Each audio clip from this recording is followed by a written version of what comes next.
Hello all, welcome to Study Buddy, and in the video நம்ம இதை பற்றி பார்க்க போகிறோன்னா 50 questions related to economics. So நம்மளோட ஸ்டடி படியில் வந்து டெஸ்ட் சீரீஸ் போயிட்டுருக்கு about 2021 prelims as well as 2022 prelims. So அதில் one of the test paper தான் எக்கனாமிக்ஸ் டெஸ்ட். சரிங்களா, இந்த டெஸ்ட்டுக்கான கொஷின் பேப்பரும் ஆன்சர் சொல்யூஷனும் நம்ம டெலகிராம் குரூப்பில் இருக்குது பாருங்கள். ஸோ 1 to 100 வரைக்கும் எழுதிட்டு எவ்வளோ மார்க் ஸ்கோர் பண்ணுறீங்க 200க்கு அப்படிங்கிறது கேல்குலேட் பண்ணுங்கள். அண்ட் ஃபஸ்ட்டு 50 நீங்கள் அவைல் பண்ணணும் அப்படின்னா டெஸ்ட் சீரீஸோட ஒரு பார்ட் அது. ஸோ உங்களுக்கு இது வீடியோ பிடிச்சிருந்தது அப்படின்னா நீங்கள் டெஸ்ட் சீரீஸோட டீட்டெயில்ஸ் கேட்டுட்டு டெஸ்ட் சீரீஸை ஜாயின் பண்ணிக்கலாம். ஸோ நம்ம டெஸ்ட் சீரீஸில் வந்து 30 டெஸ்ட் கம்ப்ளீட் பண்ணுவோம், as well as free current affairs class வந்து உங்களுக்கு கிடைக்கும். ஸோ இப்போ ஜாயின் பண்ணால் தான் கிடைக்கும், ஏன்னா இந்த மந்த் தான் வந்து current affairs class 1 hour of current affairs drive போயிட்டுருக்கு பாலிட்டிக்கு. ஸோ அப்படியே ஒரு சப்ஜெக்ட் நம்ம முடிப்போம்.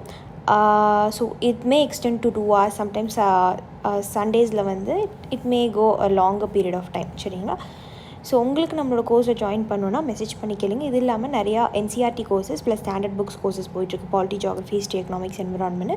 அதுக்கான டீட்டெயில்ஸும் நம்ம ஸ்டடி படி டெலகிராம் குரூப்பில் இருக்குது. இல்லை அப்படின்னா வாட்ஸ்அப்பில் மெசேஜ் பண்ணி கோர்ஸ் டீட்டெயில்ஸ் கேட்டுக்கோங்க. சரிங்களா, அண்ட் யூபிஎஸ்சி மென்டரிங் கோர்ஸ் போயிட்டுருக்கு, TNPSC mentoring plus TNPSC test series போயிட்டுருக்கு. அதுக்கான டெமோ வீடியோஸும் ரிலீஸ் பண்ணுவோம் பாருங்கள். And ya guys, so that's it. So இப்போ நம்ம டாபிக் உள்ள போயிடலாம். ஸோ கொஸ்டின் நம்பர் 51 பாருங்கள். Which of the following best describes working capital. So நிறைய பேர் வந்து டெஸ்ட் சீரிஸ் எப்படி போடுறது அப்படின்னு ஒரு கன்ஃபியூஷனில் இருப்பீங்க. அந்த கன்ஃபியூஷனை விட்டுட்டு டெஸ்ட் சீரிஸ் போட ஸ்டார்ட் பண்ணுங்கள். மினிமம் ஒரு 100 பேப்பர்ஸாவது போட்டிங்கன்னா தான் ப்ரிலிம்ஸில் வந்து எக்ஸ்ட்ரா எஜ் பாஸ் பண்ணுறதுக்கு ஒரு பாசிபிலிட்டி இருக்குதுன்னு சொல்லலாம். சரிங்களா, அண்ட் அப்பார்ட் ஃப்ரம் தட் இந்த 100 டெஸ்ட் போடுறது முக்கியம் இல்லை, அந்த சொல்யூஷன் பார்க்கணும், அந்த சொல்யூஷன் எக்ஸாம் போகிறதுக்கு முன்னாடி ரிவைஸ் பண்ணணும். ஸோ இதான் வந்து ப்ரிலிம்ஸ்க்கான மந்த்ராவே. Okay, so which of the following best describes working கேபிட்டல்னு கேட்டிருக்காங்க. So capital assets minus capital liabilities, capital assets minus current liabilities, current assets minus capital liabilities, current assets minus current liabilities. So இது அசெட்னா என்னென்னா நம்ம வச்சுருக்கிற சொத்து, liability அப்படின்னா நம்ம ஒருத்தவங்கள்ட்ட கடன் வாங்கியிருக்கோன்னா திருப்பி அதை நம்ம ரீபே பண்ணணும், அதுதான் liability. We are liable to pay back. இதில் என்ன கேட்குறாங்க அப்படின்னா ஒர்க்கிங் கேபிட்டல்னால் என்ன, அதோட ஃபார்முலா என்ன அப்படிங்கிற மாதிரி கேட்குறாங்க. ஓகே, ஸோ ஒர்க்கிங் கேபிட்டல்னால் நம்ம என்னென்னு பார்த்துருவோம். So question number 51. யா, இதுக்கான ஆன்சர் பாருங்கள். இதுக்கான ஆன்சர் வந்து ஆப்ஷன் டி.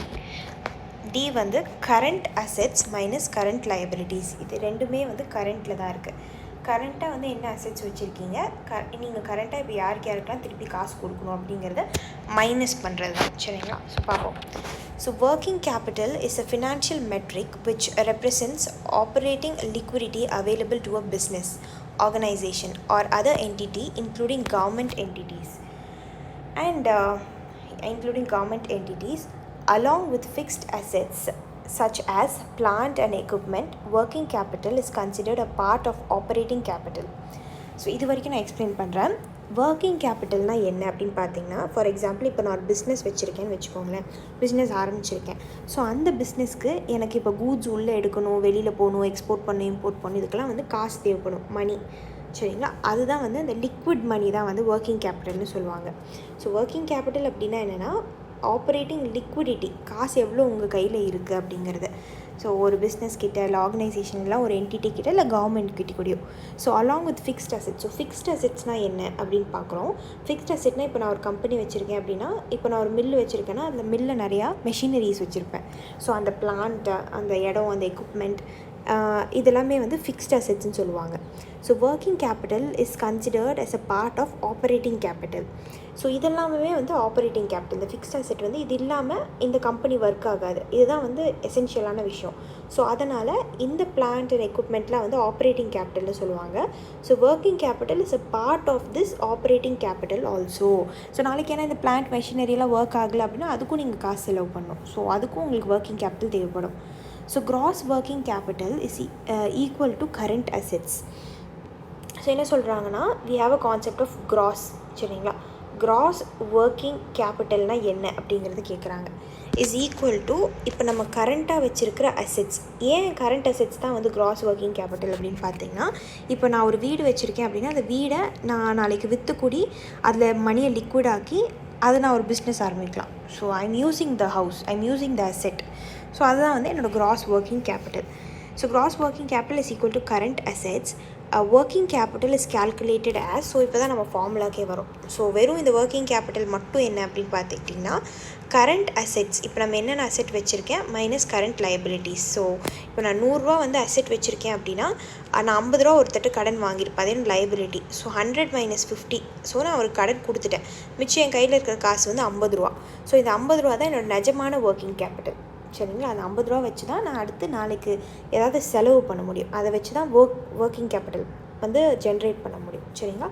ஸோ இதை இந்த கான்செப்ட்ஸ் எல்லாம் விட்டுட்டு இந்த ஒர்க்கிங் கேபிட்டல்னால் என்ன அப்படிங்கிறத மட்டும் ஞாபகம் வச்சுக்கோங்க. Current assets minus current liabilities, அதை செலவு பண்ணிவிட்டு மிச்சம் உங்கள் கையில் என்ன இருக்குது அப்படிங்கிறது தான். Okay, so question number 52, answer D. Food security is ensured in a country only if அப்படின்னு கேட்டிருக்காங்க. எப்படி ஒரு கண்ட்ரியில் ஃபுட் செக்யூரிட்டி எஸ்டாப்ளிஷ் பண்ண முடியும் அப்படின்னா, ஃபஸ்ட் ஒன் பாருங்கள், என்ன food is available for all the persons. So எல்லா மக்களுக்கும் ஃபுட்டு அப்படிங்கிற ஒரு விஷயம் ஒரு பேசிக்கான ஒரு கான்செப்ட். ஸோ அது கிடைக்கணும். Next to all person have the capacity buy food of acceptable quality. So ஒருத்தனுக்கு அந்த மினிமம் வேஜஸாவது இருக்கணும், அப்போ தான் அந்த ஃபுட் அவனால் பர்ச்சேஸ் பண்ண முடியும். Next third one, there is no barrier to access to food. So access to food அப்படிங்கிற சென்ஸ் வந்து ஃபுட் அப்படிங்கிற ஒரு விஷயம் யாருக்குமே வந்து லைக் அது தடுத்து போகக்கூடாது. ஸோ அந்த ஃபுட் அப்படிங்கிற ஒரு விஷயம் அவன் ஆக்சஸ் பண்ணி அதை ஸோ இது எல்லாமே வந்து ஃபுட் செக்யூரிட்டி அப்படின்னு சொல்லுவோம். இந்தியாவில் ஃபுட் செக்யூரிட்டி அப்படிங்கிற கான்செப்ட் அப்படிங்கிறத விட all over the world food செக்யூரிட்டினா இதுதான். So food security means something more then getting 2 square meals. Food security has a following dimension. So availability of food means food production within the country. So food வந்து கண்ட்ரிக்குள்ளே நம்ம produce பண்ணணும், அது ஒரு விஷயம். Food imports, food வந்து இங்கே இல்லை அப்படின்னா இம்போர்ட் பண்ணணும். And the previous year stock stored in government granaries. இப்போது பப்ளிக் டிஸ்ட்ரிபியூஷன் சிஸ்டம், ரேஷன் கடையிலலாம் வந்து ஃபுட்டு ஸ்டாக் பண்ணியிருக்காங்க, அதெல்லாம் டிஸ்ட்ரிபியூட் பண்ணுறதுக்காக தான். ஸோ ஆக்சசிபிலிட்டி மீன்ஸ், ஸோ இதுதான் வந்து ஃபுட் அவைலபிலிட்டி. ஆக்சசிபிலிட்டி அப்படின்னா accessibility means food is within the reach of every person. ஒரு பர்சனும் இந்த ஃபுட்டை ஆக்சஸ் பண்ண முடியணும். affordability implies that an individual has enough money to buy sufficient safe nutritious food to meet one's dietary needs. So சேஃபான ஃபுட்டை வந்து அவன் purchase பண்ணும். thus food security is ensured in a country only if. So food security எப்போ வரும் அப்படின்னு பார்த்துக்கிட்டிங்கன்னா only if enough food is available for all the person. எல்லாருக்குமே வந்து ஃபுட் இருக்கணும். all person have the capacity to buy food. Food வாங்குற காசு இருக்கணும் of acceptable quality. So there is no barrier to access of food. So ஒருத்தனை வந்து தடுக்க முடியாது, நீங்கள் சாப்பாடு வாங்கக்கூடாது அந்த மாதிரி. ஸோ அவனுக்கு வந்து எல்லா விஷயங்களும் ஏற்படுத்தி கொடுக்கணும். ஸோ இதுதான் வந்து food security. Next question number 53, answer A. A வந்து 1 only. இதில் என்ன சொல்கிறாங்கன்னு பாருங்கள். non-market activities are the production for self-consumption. Market ஆக்டிவிட்டினா, இப்போ நான் ஒரு பீன்ஸ் வந்து வீட்டில் வளர்த்துறேன் அப்படின்னா, அதை வந்து நிறைய எக்ஸஸாக வளர்த்துறேன் அப்படின்னா எனக்கு தேவையானதை எடுத்துகிட்டு மிச்சத்தை மார்க்கெட் கொடுத்துருவேன், அது மார்க்கெட் ஆக்டிவிட்டி. இல்லை ஹோலிஸ்டிக்காக அக்ரிகல்ச்சர் பெரிய லேண்டில் பண்ணுறாங்கன்னா மார்க்கெட்டுக்கு கொடுத்துருவாங்க. நான் மார்க்கெட் ஆக்டிவிட்டி அப்படின்னா, வீட்டுக்கு பின்னாடி ஒரு சின்ன கார்டன் வச்சுருப்பேன், அதில் என்ன விலையதோ வந்து அதை நான் சாப்பிட்ருவேன். So self consumption. Second one, barter transaction. So barter transaction is an example of market activity, whereas women's service delivered in the family is a non-market activity ன்னு சொல்லியிருக்காங்க. barter அப்படின்னா பாதி காலத்தில் மணி அப்படிங்கிற ஒரு கான்செப்ட் கிடையாது. அப்போ வந்து நான் ஒரு கூட்ஸ் வச்சுருக்கேன், இப்போ நான் வந்து ரைஸ் வச்சுருக்கேன், எனக்கு சுகர் தேவைப்படுது அப்படின்னா அந்த ஆப்போசிட் பர்சனுக்கும் வந்து ரைஸ் தேவைப்படணும். அப்போ தான் நாங்கள் எங்கள் 2 பேர்னால எக்ஸ்சேஞ்ச் பண்ணிக்க முடியும். ஸோ அதுதான் barter transaction சொல்கிறாங்க.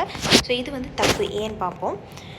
ஸோ நான்-மார்க்கெட் ஆக்டிவிட்டினா என்னென்னா, non market activity are those activities primarily undertaken for the purpose of self consumption. நம்மளுக்காக நம்ம யூஸ் பண்ணிக்கிறது தான். So these activities don't give profit as they are for self consumption. இதுலேருந்து நம்ம ப்ராஃபிட் எதுவும் கெயின் பண்ண போகிறதில்ல. So the output of non market activities neither for sale in the market not for earning profit. So market activity நம்ம பண்ணுறோம் அப்படின்னா அது சேலுக்கும் கிடையாது, ப்ராஃபிட் ஏர்ன் பண்ணுறதுக்கு கிடையாது, நம்ம செல்ஃபாக யூஸ் பண்ணுறதுக்கு தான். So these activities can be for consumption and processing of primary products for one's own use. So நான் ஆல்ரெடி சொன்ன மாதிரி ஆப்பிள் நான் வந்து என் வீட்டுக்கு பேக்யார்டை வளர்த்துறேன் அப்படின்னா என்னோடய ப்ரைமரி ப்ராடக்ட் அது. ஸோ நான் வந்து அதை யூஸ் பண்ணிப்பேன் own யூஸ்க்காக. So barter transactions and women's service are delivered in family both are examples of non-market activity as they are meant for self-consumption and not for profit. So இந்த concept உங்களுக்கு புரியணும். So self consumption, இப்போது நம்ம வீட்டில் வந்து அம்மா வேலை செய்கிறாங்க நமக்காக அப்படின்னா அது நமக்காக செய்கிறாங்க, அது வந்து மார்க்கெட் ஆக்டிவிட்டி கிடையாது, அண்ட் அது ப்ராஃபிட்காகவும் பண்ணுறதில்ல. ஸோ இதுதான் நான் மார்க்கெட் ஆக்டிவிட்டின்னு சொல்லுவாங்க. அதே மாதிரி தான் பார்ட்டர் ட்ரான்சாக்ஷன்ஸும் ப்ராஃபிட் மோட்டிவில் அந்த காலத்தில் பண்ணல. என்கிட்ட ஒன்று இருக்குது, உங்கள்கிட்ட ஒன்று இருக்குல்ல, ஸோ நம்ம 2 பேரும் எக்ஸ்சேஞ்ச் பண்ணிப்போம், செல்ஃப் கன்சம்ஷனுக்காக எக்ஸ்சேஞ்ச் பண்ணிப்போம் அப்படிங்கிறது தான். ஸோ ரெண்டுமே non market activity. So next question பார்ப்போம். Question number 54. 3 ஸ்டேட்மெண்ட் கொடுத்துருக்காங்க. இதில் எது இன்கரெக்ட் அப்படின்னு கேட்டிருக்காங்க. சரிங்களா? ஸோ இதில் வந்து ஆன்சர் 1 and 2 வந்து இன்கரெக்ட். சர்வசிக்ஷா அபியான் பற்றி கொடுத்துருக்காங்க, அதோடைய கோல் என்ன அப்படிங்கிற மாதிரி கேட்டிருக்காங்க. ஸோ 1 and 2 இன்கரெக்ட், 3 மட்டும்தான் வந்து கரெக்ட். ஸோ 3 கரெக்ட்னு தெரிஞ்சது அப்படின்னா இந்த 3 ஆப்ஷன் எலிமினேட் பண்ணிட்டீங்கன்னா you'll be left with 1 and 2. So the midday meal scheme has been implemented to encourage attendance and retention of children and improve their nutritional status. So midday meal ஸ்கீமே வந்து students attend பண்ணணும் அப்படிங்கிறதுக்காக தான் கொண்டு வந்தாங்க. So the Sarva Shiksha Abhiyan is a significant step towards providing elementary education to all children in the age group of 6 to 14 yearsக்கு உள்ள குழந்தைங்களுக்கு வந்து elementary education, so basic education கொடுக்கணும் அப்படிங்கிறது தான் சர்வ சிக்ஷா அபியானோட கோல்.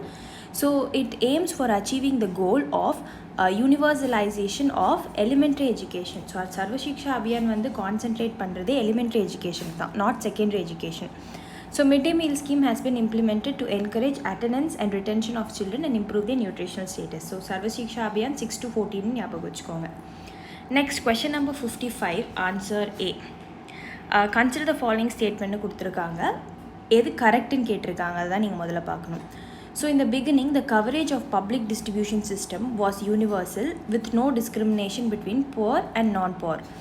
ஸோ புவருக்கும் நான் புவருக்கும் வித்தியாசமே இல்லாமல் தான் பிடிஎஸ் ரேஷன் கடையில் இது நம்மளுக்கு ஃபுட் வந்து ப்ரொவைட் பண்ணிருந்தாங்க. ஸோ சீரியல்ஸ், பல்சஸ், அது மாதிரிலாம். இது மட்டும்தான் கரெக்ட். செகண்ட் ஆப்ஷன் வந்து தப்பு. So targeted PDS was introduced to adopt the principle of targeting the poor in remote and backward areas, and it was for the first time that a differential price policy was adopted for poor and non-poor. So இது ஏன் தப்பு அப்படிங்கிறத பார்ப்போம். Okay, so the PDS, public distribution system, is the most important step by the government of India towards ensuring food security அப்படின்னா என்னென்னு பார்த்தோம். So அதுக்காக தான் PDS கொண்டு வந்தாங்க. So in the beginning the coverage of PDS was universal. So உங்களுக்கு public distribution system எப்படி work ஆகும், சென்ட்ரல் கவர்மெண்ட் ஸ்டேட் கவர்மெண்ட்டில் என்ன பண்ணுவாங்கன்னு தெரியாது அப்படின்னா நம்ம ஸ்டடி படியில் அக்ரிகல்ச்சருக்கு ரிலேட்டடாக ஒரு டாபிக் போட்டிருக்கேன். ஸோ அதை போய் சர்ச் பண்ணி பாருங்கள். Okay, so in the beginning, coverage of PDS was universal with no discrimination between poor and non-poor. So over the years, the policy related to PDS has been revised to make it more efficient and target. So போக போக வந்து எஃபிஷியண்ட்டாக targeted மக்களுக்கு கொடுக்கணும், really who are the poor அவங்களுக்கு வந்து கொடுக்கணும் அப்படிங்கிற மாதிரி concept. So in 1992, revamped public distribution system, RPDSன்னு சொல்லுவாங்க, was introduced in 1700 blocks கண்ட்ரியில் வந்து செப்பரேட்டாக இன்ட்ரடியூஸ் பண்ணாங்க. So the target was to provide the benefit of PDS to remote and backward area உள்ள மக்களுக்கு வந்து ப்ரொவைட் பண்ணணும் அப்படிங்கிறது தான். அண்ட் ரிமோட் அண்ட் பேக்வர்ட் ஏரியாஸ்க்கு உள்ள மக்களுக்கு ப்ரொவைட் பண்ணோம் அப்படிங்கிறது தான். ஸோ ஃப்ரம் ஜூன் 1997 ஆன்வர்ட்ஸ் என்ன பண்ணாங்கன்னா ரெனியூட் அட்டெம்ப்ட், தட் இஸ் டிபிடிஎஸ்ன்னு சொல்லுவாங்க. ஃபஸ்ட்டு ஆர்பிடிஎஸ் கொண்டு வந்தாங்க, ரீவேம்ப்டு பப்ளிக் டிஸ்ட்ரிபியூஷன். ஸோ ரீவேம்பில் ரிமோட் டு பேக்வர்ட் ஏரியாஸ்க்கு மக்களுக்கு போய் சேரணும் அப்படிங்கிறது தான். நெக்ஸ்ட் வந்து 1997 TPDS கொண்டு வந்தாங்க, targeted was introduce to adapt the principle of targeting the poor in all area. So எல்லா ஏரியாஸ்லையும் புவரை டார்கெட் பண்ணும். So it was for the first time that differential price policy was adapted for poor and non poor. So first time புவருக்கும் non புவருக்கும் வந்து ஒரு differential price policy கொண்டு வராங்க அப்படின்னா இந்த டிபிடிஎஸில் தான், அதுவும் 1997 தான். சரிங்களா? ஸோ இந்த கொஸ்டினில் என்ன சொல்லியிருக்காங்க அப்படின்னா TPDS was introduced to adopt the principle of targeting the poor in remote and backward areas. So இதுதான் தப்பு. RPDS தான் ரிமோட் டு பேக்வர்ட் ஏரியாஸும், டிபிடிஎஸ் அப்படிங்கிறது எல்லா புவரையும் கான்சென்ட்ரேட் பண்ணுறது. ஸோ இது வந்து ஒரு 1400 பிளாக்ல ஒரு எக்ஸ்பெரிமெண்டலாக தான் வந்து RPDS கொண்டு வந்தாங்க. பட் டிபிடிஎஸ் வந்து ஆல் ஓவர் இந்தியா. சரிங்களா? ஸோ ஆப்ஷன் 1 மட்டும் தான் கரெக்ட். ஸோ நெக்ஸ்ட் கொஸ்டின் பார்ப்போம். National food Security Act 2013. So 2 option கொடுத்துருக்காங்க, இதில் எது கரெக்டுன்னு கேட்டிருக்காங்க. So will see the answers first. Option வந்து டி, ரெண்டுமே தப்பு. ஏன்னு பார்ப்போம். Okay, so the enactment of the National food Security Act 2013 on எப்போ கொண்டு வந்தாங்கன்னா July 5th 2013 marks a paradigm shift in the approach of food security from welfare to rights based approach. Welfare மக்களோட நலனுக்காக அப்படிங்கிறத விட இது மக்களோட வாழ்வாதாரம் அப்படிங்கிற மாதிரி பார்க்க ஆரம்பித்தாங்க ஃபுட்டை. ஸோ அப்படி தான் ஃபுட் செக்யூரிட்டி ஆக்டில் கொண்டு வந்தது. So the act legally entitles up to 75% of the rural population and 50% of the urban population to receive subsidized food grains under targeted public distribution system. So rural populationல 100% இருக்காங்கன்னா அது 75% வந்து இவங்களுக்கு இந்த சப்சிடைஸ்டு ரேட்டில் போய் சேர்ந்துடணும் மக்களுக்கு. அண்ட் அர்பனில் பார்த்துக்கிட்டிங்கன்னா அதே 50% மக்களுக்கு இது போய் சேரணும், targeted TPDS. So National Food Security Act defines the joint responsibility of the center and state UTs ஓட responsibilities இருக்குது. சரிங்களா, இதில் என்லிஸ்ட் பண்ணியிருக்காங்க. While the center is responsible for allocation of required food grains to states UTs, so first வந்து centre என்ன பண்ணுவாங்க அப்படின்னா இந்த இவ்வளோ பாப்புலேஷனுக்கு ஏற்ற மாதிரி இவ்வளோ ஃபுட் கிரெயின்ஸ் வந்து போய் இந்த ஸ்டேட்டுக்கு யூட்டிக்கு சார்ந்துடணும் அப்படின்னு சொல்லுவாங்க. Next transportation of food grains up to designated depots to each state UT and providing. இது மட்டும் இல்லாமல் ஒரு இடத்துக்கும் போய் சென்டர்லேருந்து டிரான்ஸ்போர்ட் ஆகி போகணும் இல்லையா. So each state in UT providing central assistant to state UTs for delivery of food grains from the designated FCI. So FCI godowns இருக்குது.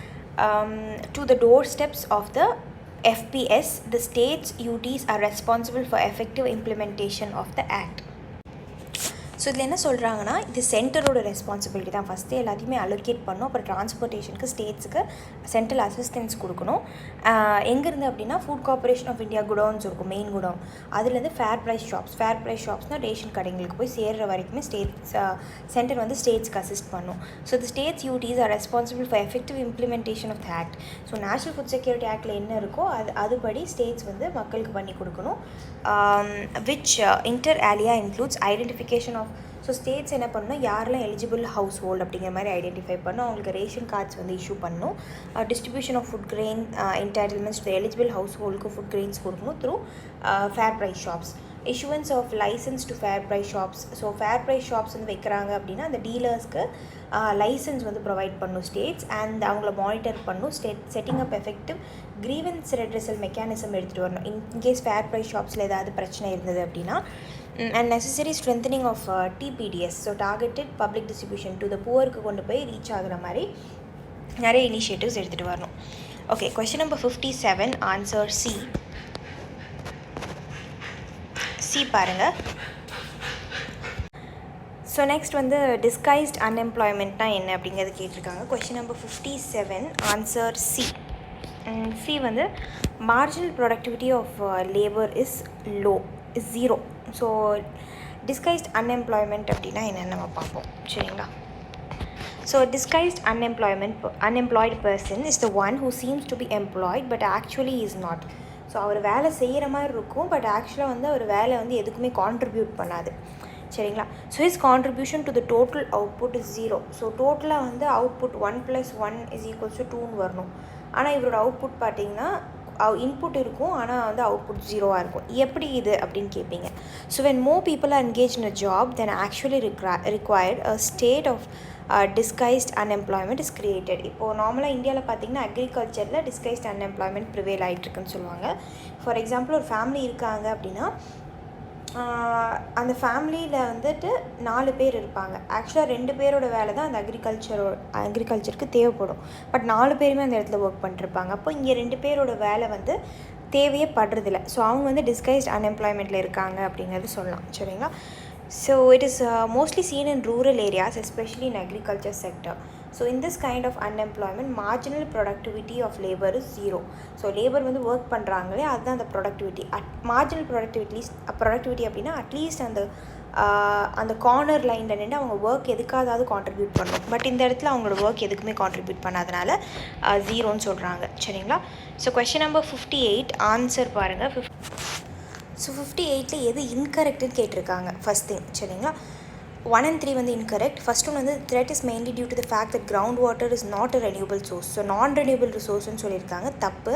ரெனியூபிள் ரிசோர்ஸஸ் அப்படின்னா திருப்பி அதை ரெனியூ பண்ணிக்கும். இப்போ நான் ரெனியூபிள் ரிசோர்ஸஸ்னால் ஒன்ஸ் அதை நம்ம டிப்ளீட் பண்ணிட்டோம் அப்படின்னா திருப்பி அது நம்மளுக்கு கிடைக்காது. இப்போ கோல்லாம் வந்து it's kind of non renewable resource. Sun energy, wind energy, ground water இதெல்லாம் நம்மளுக்கு ரெனியூபிள் ரிசோர்ஸ் தான். Third one sustainability of development is அன்டிசைரபிள்னு சொல்லியிருக்காங்க. இதுவும் தப்பு. Second one non renewable resources are those which will get exhausted after years of use அப்படின்னு சொல்லியிருக்காங்க. So இது வந்து கரெக்ட். நான் ரெனியூபிள் அப்படின்னா நம்ம யூஸ் பண்ணிகிட்டு ஒரு பாயிண்ட் ஆஃப் டைமில் அது எக்ஸாஸ்ட் ஆயிரும், காணாமல் போயிடும். ஓகே, ஏன் ஃபர்ஸ்ட் அண்ட் தேர்ட் ஒன் தப்பு அப்படிங்கிறத பார்ப்போம்.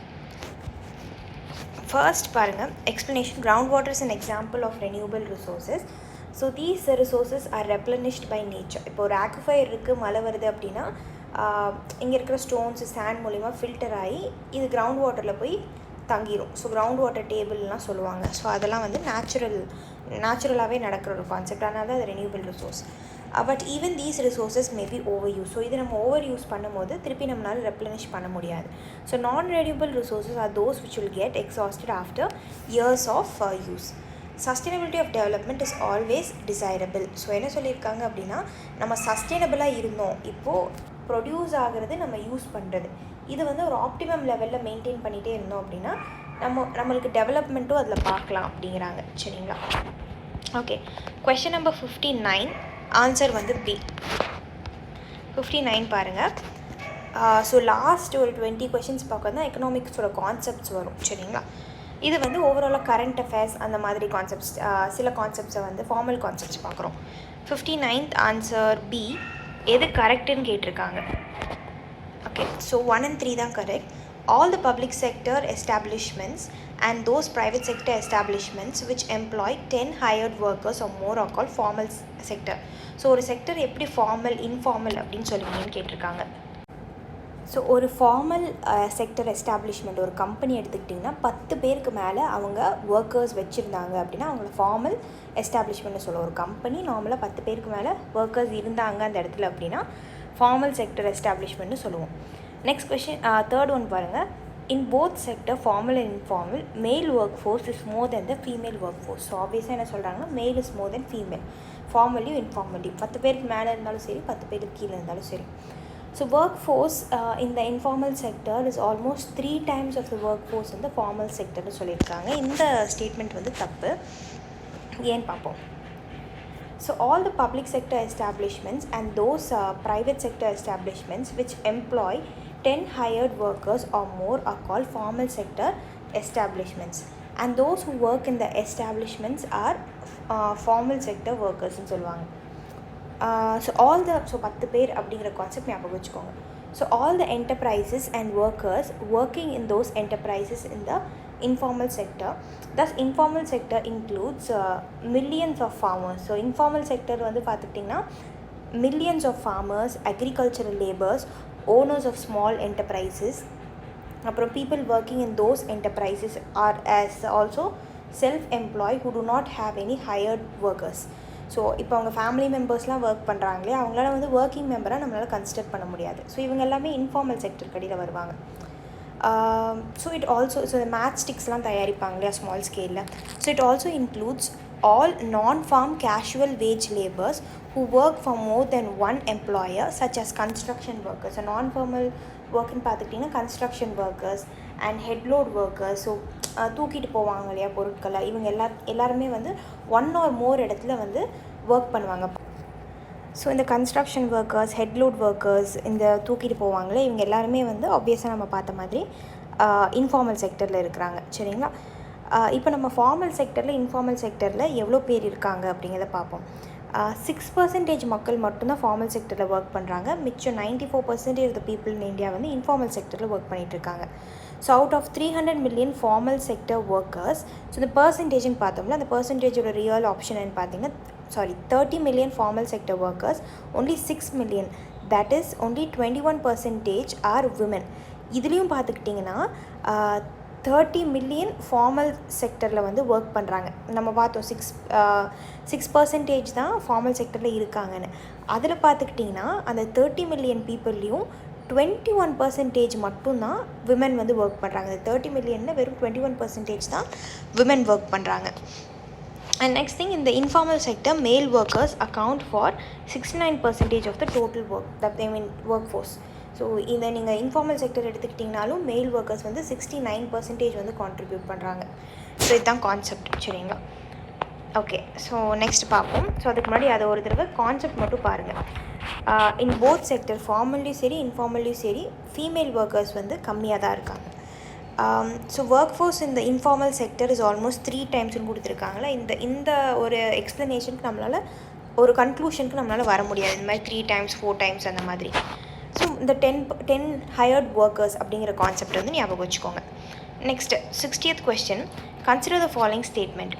India continues to show decline in infant death rates. One of the major reasons attributed to it is the increase in institutional delivery. Higher infant mortality rate implies higher neonatal mortality rate. எது correct அப்படிங்கிற மாதிரி கேட்குறாங்க. Okay, answer வந்து A, one only. India continues to show decline இந்த infant குழந்தைங்க இறந்து போகிறது வந்து கம்மியாகுது. ஒன் ஆஃப் த ரீசன்ஸ் வந்து ஹாஸ்பிட்டல்ஸில் இன்ஸ்டியூஷன்ஸில் டெலிவர் பண்ணுறது அப்படிங்கிறாங்க. So infant mortality rate indicates the number of children that die before the age of 1 year as a proportion to 1000 live children born in the particular year. இப்போது 2021 எடுத்துக்கிட்டிங்கன்னா எவ்வளோ குழந்தைங்க பிறந்திருக்காங்க அப்படிங்கிறத மாதிரி கேல்குலேட் பண்ணுவாங்க. ஸோ அந்த குழந்தைங்க வந்து 1000 குழந்தைங்களாக பிரிச்சுருவாங்க, சரிங்களா? ஸோ இந்த 1000 குழந்தைங்களில் எவ்வளோ குழந்தைங்க இறந்து போகிறாங்க, ஸோ ஒரு வருஷத்துக்கு கீழே இருக்கிற குழந்தைங்க எவ்வளோ பேர் இறந்து போகிறாங்க. ஸோ அதுதான் வந்து infant mortality rate. So as a proportion of 1000 live children born in a particular year. So neonatal mortality rate அப்படின்னா என்னென்னா is the number of deaths per 1000 live births of children between 0 to 28. அதை விட கம்மி. நம்ம infant வந்து 1 இயர்னு பார்த்தோம். நியோநாட்டல்னால் 28 days 28 டேஸ்க்குள்ளே யார் இறந்து போகிறாங்க, அதே கான்செப்ட் தான் of age. Hence neonatal mortality rate is a key concept of IMR, infant mortality rate, not vice versa.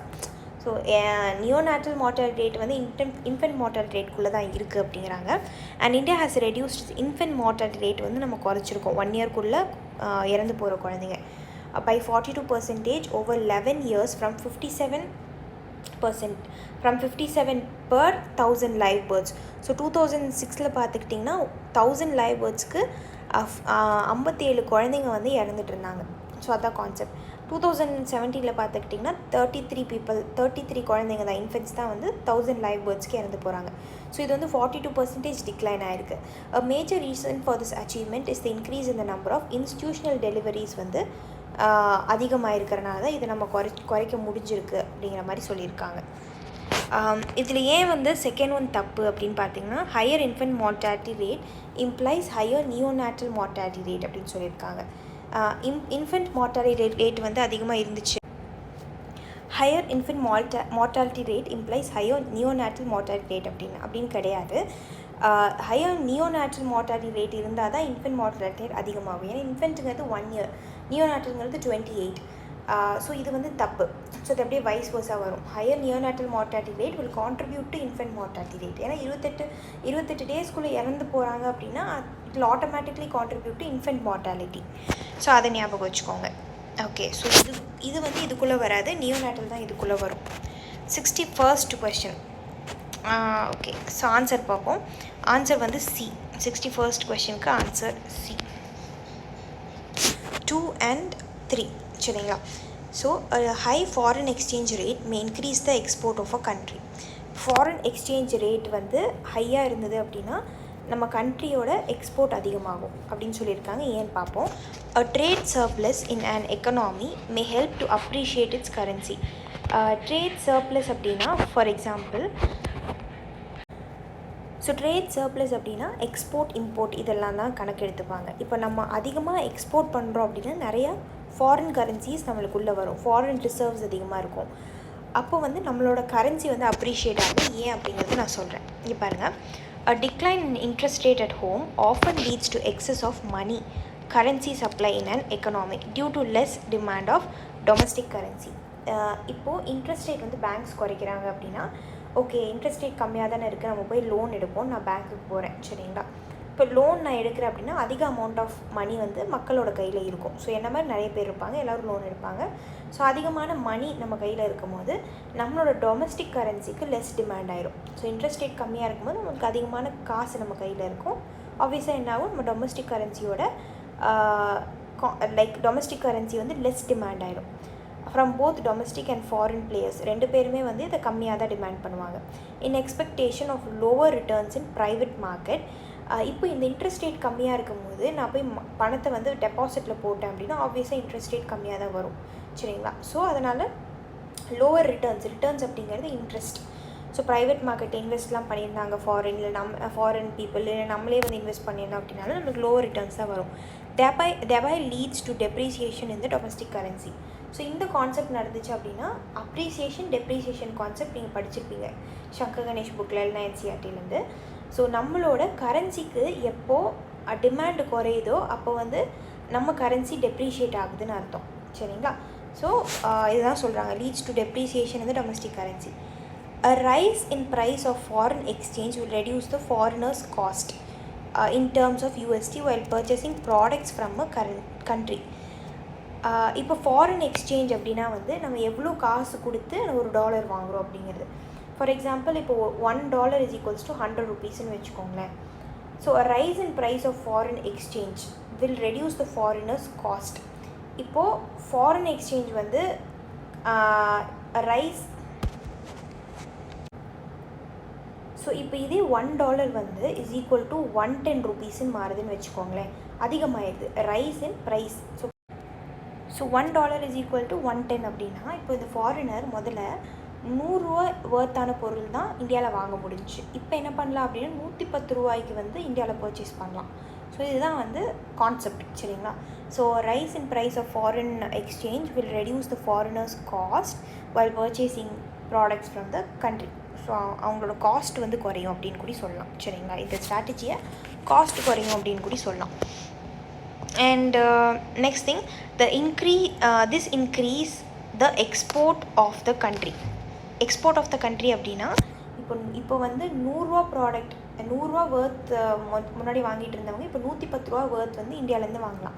அப்போ நிறைய பேர் இந்தியாவிலேருந்து இம்போர்ட் பண்ணுவாங்க. இந்தியன் பெர்ஸ்பெக்டிவ்லேருந்து பார்த்தீங்கன்னா இந்தியாவிலேருந்து நிறையா எக்ஸ்போர்ட் ஆகும். ஸோ ட்ரேட் சர்ப்ளஸ் இந்த இடத்துல நடக்கும். That is export of the country வந்து இம்போர்ட்டை விட அதிகமாகும். So more export means more foreign currency to home. நிறைய எக்ஸ்போர்ட் பண்ணால் நிறையா ஃபாரின் கரன்சி நம்ம கண்ட்ரிக்குள்ளே வரும். சரிங்களா?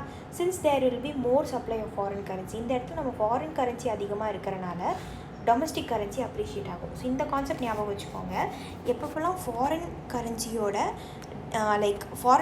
புழக்கம் அதிகமாக இருக்கோ நம்மளோட இந்தியன் ருப்பி அதுக்கான டிமாண்ட் வந்து அதிகமாகிடும். இன்னொரு கான்செப்ட் வந்து எப்பப்போலாம் நம்மளோட இந்தியன் ருப்பி வந்து அதிகமாக நம்மளோட எக்கனாமியில் இருந்துச்சுன்னா இந்தியன் ருப்பிக்கான டிமாண்ட் வந்து குறைஞ்சிரும். சரிங்களா? இதான் கான்செப்ட். ஃபாரின் கரன்சி இப்படி கூட நீங்கள் ஞாபகம் வச்சுக்கலாம். ஃபாரின் கரன்சி வந்து நம்மளோட மார்க்கெட்டில் அதிகமாக இல்லை அப்படின்னா ஃபாரின் கரன்சிக்கான டிமாண்ட் அதிகமாக இருக்கும். ஸோ நம்ம இந்தியன் கரன்சிக்கான டிமாண்ட் கம்மியாக இருக்குது, இந்தியன் கரன்சி இங்கே அதிகமாக இருக்கும். ஸோ திருப்பி இந்த கான்செப்ட் படித்தா மட்டும்தான் உங்களுக்கு ஞாபகம் வரும். ஸோ நான் ரிப்பீட் பண்ணுறேன், I don't mind repeating. Okay. So இதில் ஆன்சர் என்ன சொல்லியிருந்தாங்க அப்படின்னு பார்த்தீங்கன்னா 61C 2 and 3. 1 வந்து தப்பு. Decline in interest rate in a country is often accompanied with appreciation of domestic currency. So நம்ம இப்போ தான் பார்த்தோம், இப்போது இன்ட்ரெஸ்ட் ரேட் வந்து டிக்ளைன் ஆகுது அப்படின்னா நிறைய பேர் போய் கடன் வாங்குவாங்க. அப்படி கடன் வாங்கும்போது நம்ம டொமஸ்டிக் கரன்சி நம்ம கையில் அதிகமாக இருக்கும், ருப்பி அதிகமாக இருக்கும். ருப்பி அதிகமாக இருந்துச்சுன்னா அதுக்கான டிமாண்ட் இருக்குமா? இருக்காது. ருப்பி கம்மியாக இருந்தால் தான் ஒரு விஷயம் கம்மியாக இருக்கும் போது தான் அதுக்கான டிமாண்ட் அதிகமாக இருக்கும். ஸோ இதுதான் வந்து ஃபஸ்ட் ஆப்ஷனில் சொல்லியிருக்காங்க, அதனால தான் ஃபஸ்ட் ஆப்ஷன் தப்பு. So second one, high foreign exchange rate may increase the export of the country. நான் சொன்னேன் foreign exchange rate $1 is equals to 100 and $1 is equals to 110 அப்படின்னா நிறைய ப்ராடக்ட்ஸ் வாங்கலாம். இப்போ நிறைய ப்ராடக்ட்ஸ் வாங்கலாம் அப்படின்னா நிறையா எக்ஸ்போர்ட் நடக்கும். சரிங்களா? Next, trade surplus in an economy may help to appreciate its currency. So trade surplus அப்படின்னா எக்ஸ்போர்ட்ஸ் அதிகமாக ஆகுது. எக்ஸ்போர்ட்ஸ் அதிகமாகும்போது ஃபாரின் கரன்சி தான் இந்தியாவுக்குள்ளே அதிகமாக வரும். அப்போ நம்மளோட ருப்பி அதிகமாக இருக்காது.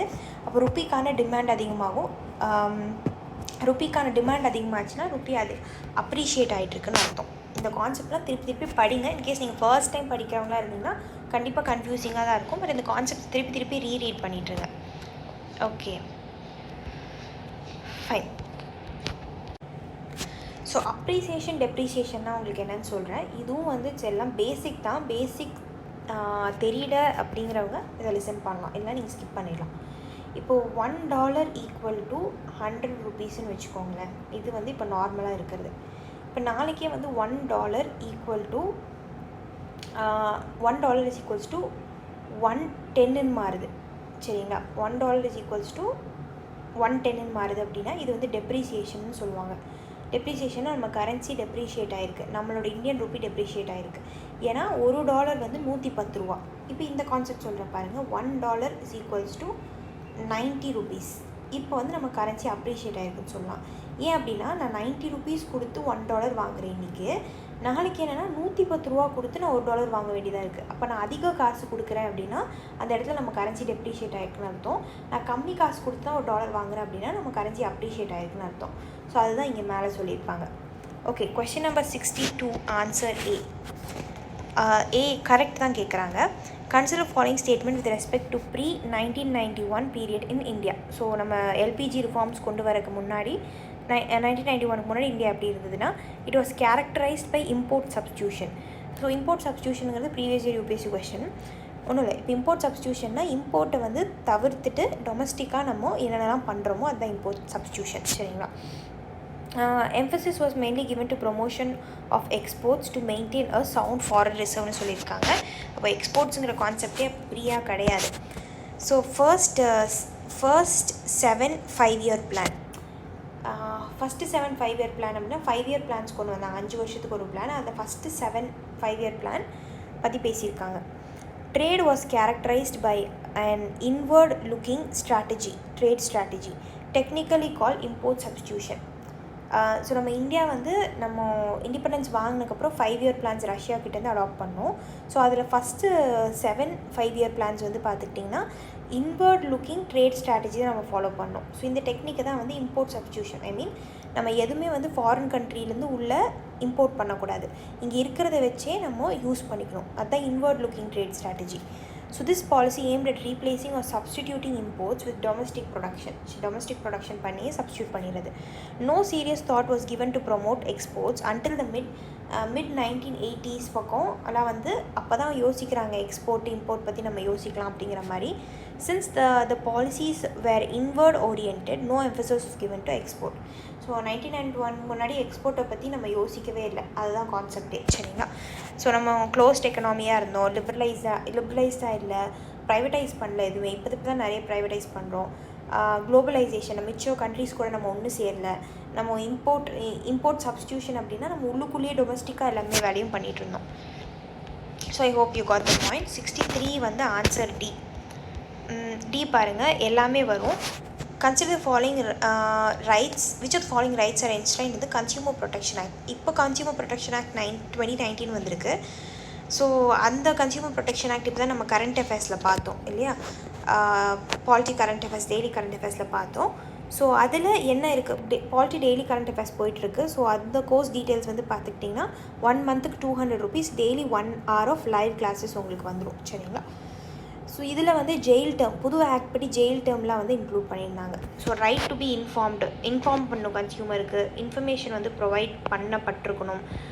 கன்சியூமர் எஜுகேஷன், சேஃப்டி, இப்போது நம்ம ஏதாவது ஏமாற்றப்பட்டிருக்கோன்னா நம்மளுக்கான ரெப்ரசன்டேஷன், ரைட் டு சாய்ஸ் இருக்கணும். இப்போ மார்க்கெட்டில் வந்து ஒரே பொருளை வந்து நம்ம திருப்பி வாங்கிட்டு இருக்க முடியாது, அந்த ரைட் டு சாய்ஸ் இருக்கும். அது கன்சியூமரோட சாய்ஸ் தான் ரைட் டு சாய்ஸ். ஸோ இது எல்லாமே வரும். சரிங்களா? Okay, question number 63. So Consumer Protection Act 1986 ensures the following rights to every consumer in India: right to be informed, right to information, right to consumer education, right to safety, right to representation, right to choice. So question number 64, answer D. D பாருங்க, casualization of workforce na என்னன்னு கேட்டிருக்காங்க, describe பண்ண சொல்லியிருக்காங்க. Moving to casual work wage from self employed and regular salaried employment. So நீங்கள் self எம்ப்ளாய்டாக business ஏதாவது பண்ணுவீங்க, இல்லை வந்து கவர்மெண்ட் செக்டரில் இல்லை கம்பெனியில் வேறு எங்கேயாவது வந்து ரெகுலர் சேலரி மந்த்லி உங்களுக்கு இந்த சேலரி வந்துடும். ஸோ அதில் இருந்து கேஷுவல் ஒர்க்குக்கு மூவ் பண்ணுறது. கேஷுவல் ஒர்க்னால் நீங்கள் எப்போ நினச்சாலும் நீங்கள் வேலைக்கு போய் வேலை பண்ணி சம்பாதிக்கலாம், அதுதான் கேஷுவல் ஒர்க். ஸோ அதுதான் வந்து ஆப்ஷன் பி. சரிங்களா? Okay, so scholars call the process of moving from self-employment and regular salaried employment to casual work wage as casualization of workforce ன்னு இதை சொல்லுவாங்க. This makes the workers highly vulnerable. ஆனால் workers இதில் இருக்கிறவங்க வந்து highly vulnerable. ஏன் அப்படின்னா இவங்க நினச்ச நேரத்துக்கு போனால் அந்த நினச்ச நேரத்துக்கு அந்த இடத்துல அந்த ஜாப் இருக்கணும், இல்லை அந்த ஜாப் வந்து இவங்களை கூப்பிடும் போது இவங்க அதுக்கு அவைலபிளாக இருக்கணும், வேறு ஏதாவது ஜாப் பண்ணாமல். ஸோ அதான் கான்செப்ட். அப்போ தான் அந்த காசு வந்து ஈல்டு பண்ண முடியும். ஸோ அதான் casualisation of work force. Question number 65 answer C. 65 answer C, 2 and 3 only. So இது என்ன சொல்கிறாங்கன்னா எஸ்இசெட் பற்றி சொல்லியிருக்காங்க. ஃபஸ்ட்டு விட்டுருங்க. So special economic zones help in generating employment and boosting the export of goods and services. So இப்போ இந்தியாவில் வந்து ஒரு இடம் ஸ்பெஷல், குஜராத் கிஃப்ட் சிட்டி கேள்விப்பட்டிருப்பீங்க. ஸோ அங்கே வந்து ஒரு இடத்த வந்து எஸ்டாப்ளிஷ் பண்ணி கொடுத்துருவாங்க. அங்கே ஒரு ஃபாரின் கம்பெனி வந்து கம்பெனி செட்டப் பண்ணி எம்ப்ளாய்மெண்ட் ஜென்ரேட் பண்ணுவாங்க. அதுக்கப்புறம் இங்கே தயாரிக்கிறது வந்து இங்கே டேக்ஸ் கட்டுவாங்க. அப்புறம் இதை எக்ஸ்போர்ட் பண்ணுவாங்க. எக்ஸ்போர்ட் பண்ணுறது மூலிமா ப்ராஃபிட்ஸ் ஏர்ன் பண்ணுவாங்க. அந்த ப்ராஃபிட்டில் வந்து இந்தியா டேக்ஸ் போடுவாங்க. இந்த மாதிரி நிறைய விஷயங்கள் இருக்குது. And export of goods and services. So இது நம்ம 4xல் சேரும். நெக்ஸ்ட் 3 பாருங்கள். The companies operating in SEZ do not have to pay taxes for some initial years. So எஸ்இசெட்டில் போய் கம்பெனிஸ் வந்து கட்டுறாங்க அப்படின்னா கம்பெனியை, அப்போ வந்து ஃபர்ஸ்ட் இனிஷியல் இயர்ஸ்க்கு டேக்ஸ் கட்ட தேவையில்லை. ஃபர்ஸ்ட் ஒன் பாருங்கள். Governments by setting up SEZ and tightening labour laws attract foreign companies to invest in India. So foreign companies இந்தியாவுக்கு வந்து இன்வெஸ்ட் பண்ணுறதை பற்றி பேசியிருக்காங்க இதில். Okay, explanation. Governments by setting up SEZ and allowing flexible labour law. அங்கே வந்து tight labour லான்னு கொடுத்துருந்தாங்க, flexible labour லா. சரிங்களா? இப்படி ஃப்ளெக்சிபிள் லேபர் லா இருக்கும்போது ஃபாரின் கம்பெனி இந்தியாவுக்குள்ளே வருது அப்படின்னா அவங்களுக்கான லேபர் லாஸை வந்து சூஸ் பண்ணிக்கலாம். சரிங்களா? Attract foreign companies to invest in India. And so இது எஸ்இசெட் மூலமா ஃபாரின் கம்பெனிஸ் இந்தியாவில் வந்து இன்வெஸ்ட் பண்ணுவாங்க. Companies who set up production unit in the SEZ do not have to pay tax for an initial period of 5 years. So அது எவ்வளோ years அப்படின்னு பார்த்தீங்கன்னா, இப்போ நான் போய் எஸ்இசெட்டில் கம்பெனி செட்டப் பண்ணுறேன், நான் ஒரு ஃபாரினர் அப்படின்னா அந்த எஸ்இசெட்டில் அடுத்த 5 வருஷத்துக்கு எனக்கு ப்ராஃபிட்டோ இல்லை எதாக இருந்தாலும் நான் வந்து டேக்ஸ் கட்ட தேவையில்லை. Okay, so SEZ are to have world class facilities இருக்குது. Electricity, water, roads, transportation, storage etcetera. So the chief objectives of the SEZ act are to create additional economic activity create பண்ணோம் அப்படிங்கிறத special economic ஜோன்ஸோட concept. அதுக்கப்புறம் to boost export goods and சர்வீசஸை வந்து implement பண்ணுறதுக்கு, நிறைய export, நிறையா services, நிறைய கூட்ஸ் எல்லாம் எக்ஸ்போர்ட் பண்ணுறதுக்கு. டு ஜென்ரேட் எம்ப்ளாய்மெண்ட், நிறைய மக்களுக்கு வேலை கொடுக்கணும் அப்படிங்கிறது. To boost domestic and foreign investment வந்து பூஸ்ட் பண்ணுறதுக்காக அந்த இடத்துல. டு டெவலப் இன்ஸ்டிடியூஷனல் ஃபெசிலிட்டிஸ் வந்து டெவலப் பண்ணுறதுக்காக. Infrastructural facilities. ஸோ எல்லா இன்ஃப்ராஸ்ட்ரக்சராக ரெடியாக எஸ்இசெட் வந்து கொண்டு வருவாங்க. சரிங்களா? ஆப்ஷன் 65 இது. ஆப்ஷன் 66 பாருங்கள். ஆன்சர் வந்து B.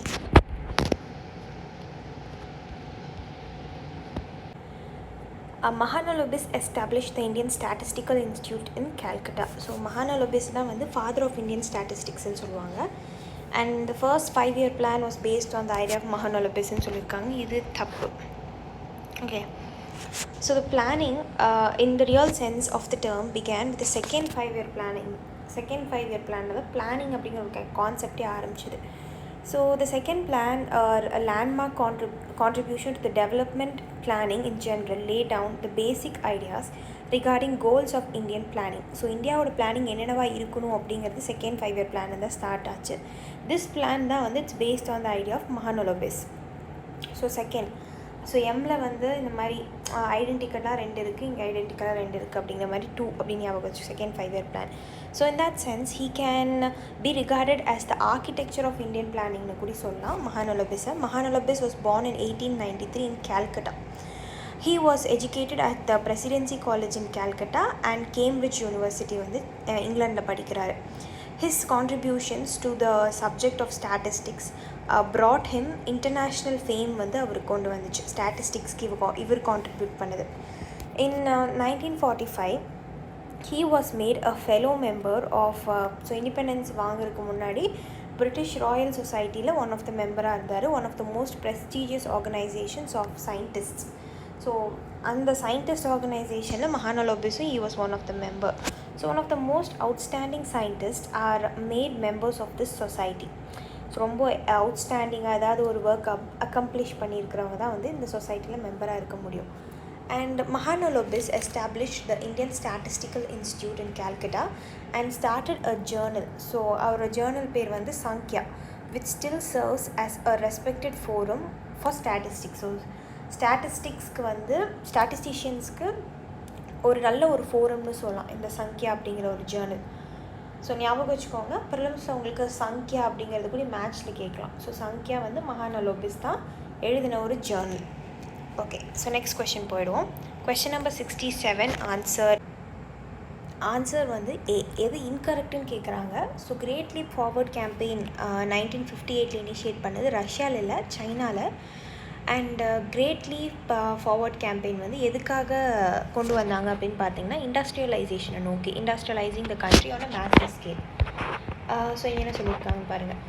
After the establishment of people republic of China. So China வந்து it's a communist country, but எங்கேயுமே ஐடியல் கம்யூனிசம் கிடையாது. ஒன் பார்ட்டி ரூல் தான். நம்ம எப்படி டெமோக்ராட்டிக் பாலிடிக்ஸ் 2 NCERTயில் 1 பார்ட்டி 2 பார்ட்டி மல்டி பார்ட்டின்னு பார்த்தோம். ஸோ அதில் சைனா வந்து 1 பார்ட்டி ரூல். ஸோ இவங்க வந்து they were critical about all the sectors, economy, enterprise, land own பண்ணதாக இருக்கட்டும் அண்ட் ஆப்ரேட்டட் பை தி இண்டிவிஜுவல்ஸாக இருக்கட்டும், இது எல்லாமே they were brought under government control கடியில் கொண்டு வந்துட்டாங்க. இப்போ நான் ஒரு லேண்ட் வச்சுருக்கேன்னு என்ன மாதிரி பல பேர் லேண்ட் வச்சுருப்பாங்க, எல்லாத்தோட லேண்டும் கவர்மெண்ட் கடியில் போயிடும். So the Great leaf forward campaign வந்து 1958 இனிஷியேட் பண்ணாங்க for the cause of industrializing the country on a massive scale. So people were encouraged to set up industries in the backyard. So அவங்கவுங்க பேக்யார்ட்ஸில் அவங்கவுங்க இருக்கிற ஏரியாவில் உங்களால் முடிஞ்ச அளவுக்கு இண்டஸ்ட்ரி ஸ்டார்ட் பண்ணுங்கள் அப்படிங்கிற மாதிரி என்கரேஜ் பண்ண கேம்பெயின் தான் அது. Next question number 68 answer D. Foreign direct investment will promote வாட்ன்னு கேட்டிருக்காங்க. ஸோ இப்போ ஃபாரின் டைரக்ட் இன்வெஸ்ட்மெண்ட்னா என்ன அப்படிங்கிறது 2020 ப்ரிலிம்ஸ் கொஷின். ஸோ உங்களுக்கு ஃபாரின் டைரக்ட் இன்வெஸ்ட்மெண்ட்னா என்னன்னு தெரியும் அப்படின்னா கமெண்ட் பாக்ஸில் மென்ஷன் பண்ணுங்கள். டெக்னாலஜி ட்ரான்ஸ்ஃபர், இப்போது எஃப்டிஐ பண்ணுறாங்க, இப்போ வேறு ஒரு கண்ட்ரி வந்து இந்தியாவில் இன்வெஸ்ட் பண்ணுறாங்க அப்படின்னா அவங்களுக்கு தெரிஞ்ச நாலேஜ் எல்லாம் வந்து இங்கே இன்வெஸ்ட் பண்ணுவாங்க. ஸோ அப்போ டெக்னாலஜி ட்ரான்ஸ்ஃபர் ஆகும், அங்கே இருக்கிற டெக்னாலஜிலாம் இங்கே வரும். இங்கே கம்பெனி ஆரம்பிக்கிறாங்க அப்படின்னா எம்ப்ளாய்மெண்ட் ஆப்பர்ச்சுனிட்டிஸ் வந்து கிடைக்கும் நம்ம இந்தியா மக்களுக்கு. அப்புறம் ஃபோரெக்ஸ் ரிசர்வ்ஸ் ஆப்வியஸாக உங்களுக்கே தெரியும். ஸோ அவங்க வந்து இங்கே பிஸ்னஸ் பண்ணுறாங்க இல்லை எஃப்டிஐ வந்து பண்ணுறாங்க அப்படின்னா அவங்க வந்து ரெவென்யூ ஜென்ரேட் பண்ணுவாங்க. ஸோ அந்த ரெவென்யூலேருந்து நம்மளுக்கு ஒரு ப்ராஃபிட் வருது இல்லை டிவிடெண்ட்ஸ் வருது, அந்த மாதிரினா இந்தியா கொடுக்கணும். ஸோ ஃபோரெக்ஸ் ரிசர்வ்ஸ் வந்து இம்ப்ரூவ் ஆகும். சரிங்களா? ஓகே, ஸோ எல்லாமே கரெக்டாக ஆன்சர் பார்ப்போம். Foreign direct investment will promote technology transfer by bringing new technology for production. It will also increase the forex reserve of a country and generate employments. Okay, next one. Question number 69, answer C. 69 பாருங்க. All India debt and investment survey is conducted by whom னு கேட்டிருக்காங்க. So All India debt and investment survey is conducted by answer C வந்து NSO, National Statistical Survey Organization தான் வந்து All India Debt and Investment Survey AIDIS conduct பண்ணுறாங்க. Okay, பார்த்துருவோம். So the All India Debt and Investment Survey is conducted by NSSO, that is the Ministry of Statistics and Program Implementation கல்லில் தான் National Sample Survey Organization வருது. NSSO full form National Sample Survey Organization. So Ministry of Statistics and Program Implementation கடியில் வருது. The All India Debt and Investment Survey of the National Sample Survey are the primary source of data on various indicators of stock of assets. So இது என்ன உங்களுக்கு ஒரு idea கொடுக்கும் அப்படின்னு பார்த்தீங்கன்னா, assets எவ்வளோ அசெட்ஸ் வந்து வச்சுருக்கோம், எவ்வளோ வந்து எவ்வளோ கடன் இருக்குது, அதுக்கப்புறம் இன்சிடென்ட்ஸ் பாஸ்ட்டும் சரி ப்ரெசண்ட்டும் சரி, கேபிட்டல் ஃபார்மேஷன், ஸோ பெரிய பெரிய கம்பெனிஸ், இண்டஸ்ட்ரீஸ் இதெல்லாம் வந்து கன்ஸ்ட்ரக்ட் பண்ணுறது, and other indicators of rural urban எக்கனாமியோட இண்டிகேட்டர்ஸும் சொல்லுவாங்க. ஸோ வளர்ந்துட்டுருக்கோமா இல்லை வந்து வளரலையா அப்படிங்கிற மாதிரி. ஓகே, நெக்ஸ்ட் ஒன் போயிடலாம். 70 பார்ப்போம். Question number 70 answer C. 70 என்ன அப்படிங்கிறத பார்ப்போம். With reference to poverty elevation, consider the following statements. So எது கரெக்டுன்னு கேட்டிருக்காங்க, ரெண்டுமே correct.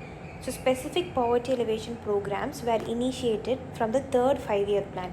So second 5 year plan வந்து மகானலோபிஸ் தான் வந்து ஆர்கிடெக்ட் அப்படிங்கிற மாதிரி பார்த்தோம். தேர்ட் 5 இயர் பிளான் வந்து பாவர்ட்டிக்காக சில ப்ரோக்ராம்ஸ் கொண்டு வராங்க. Fifth 5 year plan envisaged public expenditure on social consumption needs to improve the living standard of the people. So மக்களுக்காக நம்ம செலவு பண்ணணும், நிறைய ஸ்கீம்ஸ் கொண்டு வரணும். அதுக்காக ஃபிஃப்த் 5 இயர் பிளான் வந்து கவர்மெண்ட் எக்ஸ்பெண்டிச்சர் மக்களுக்காக எப்படி போடணும், அவங்களோட லிவிங் ஸ்டாண்டர்ட்ஸை எப்படிலாம் இன்க்ரீஸ் பண்ணணும். So for example education, health care, இதெல்லாம் வந்து ஃபிஃப்த் 5 இயர் பிளானில் பேசினாங்க. சரிங்களா?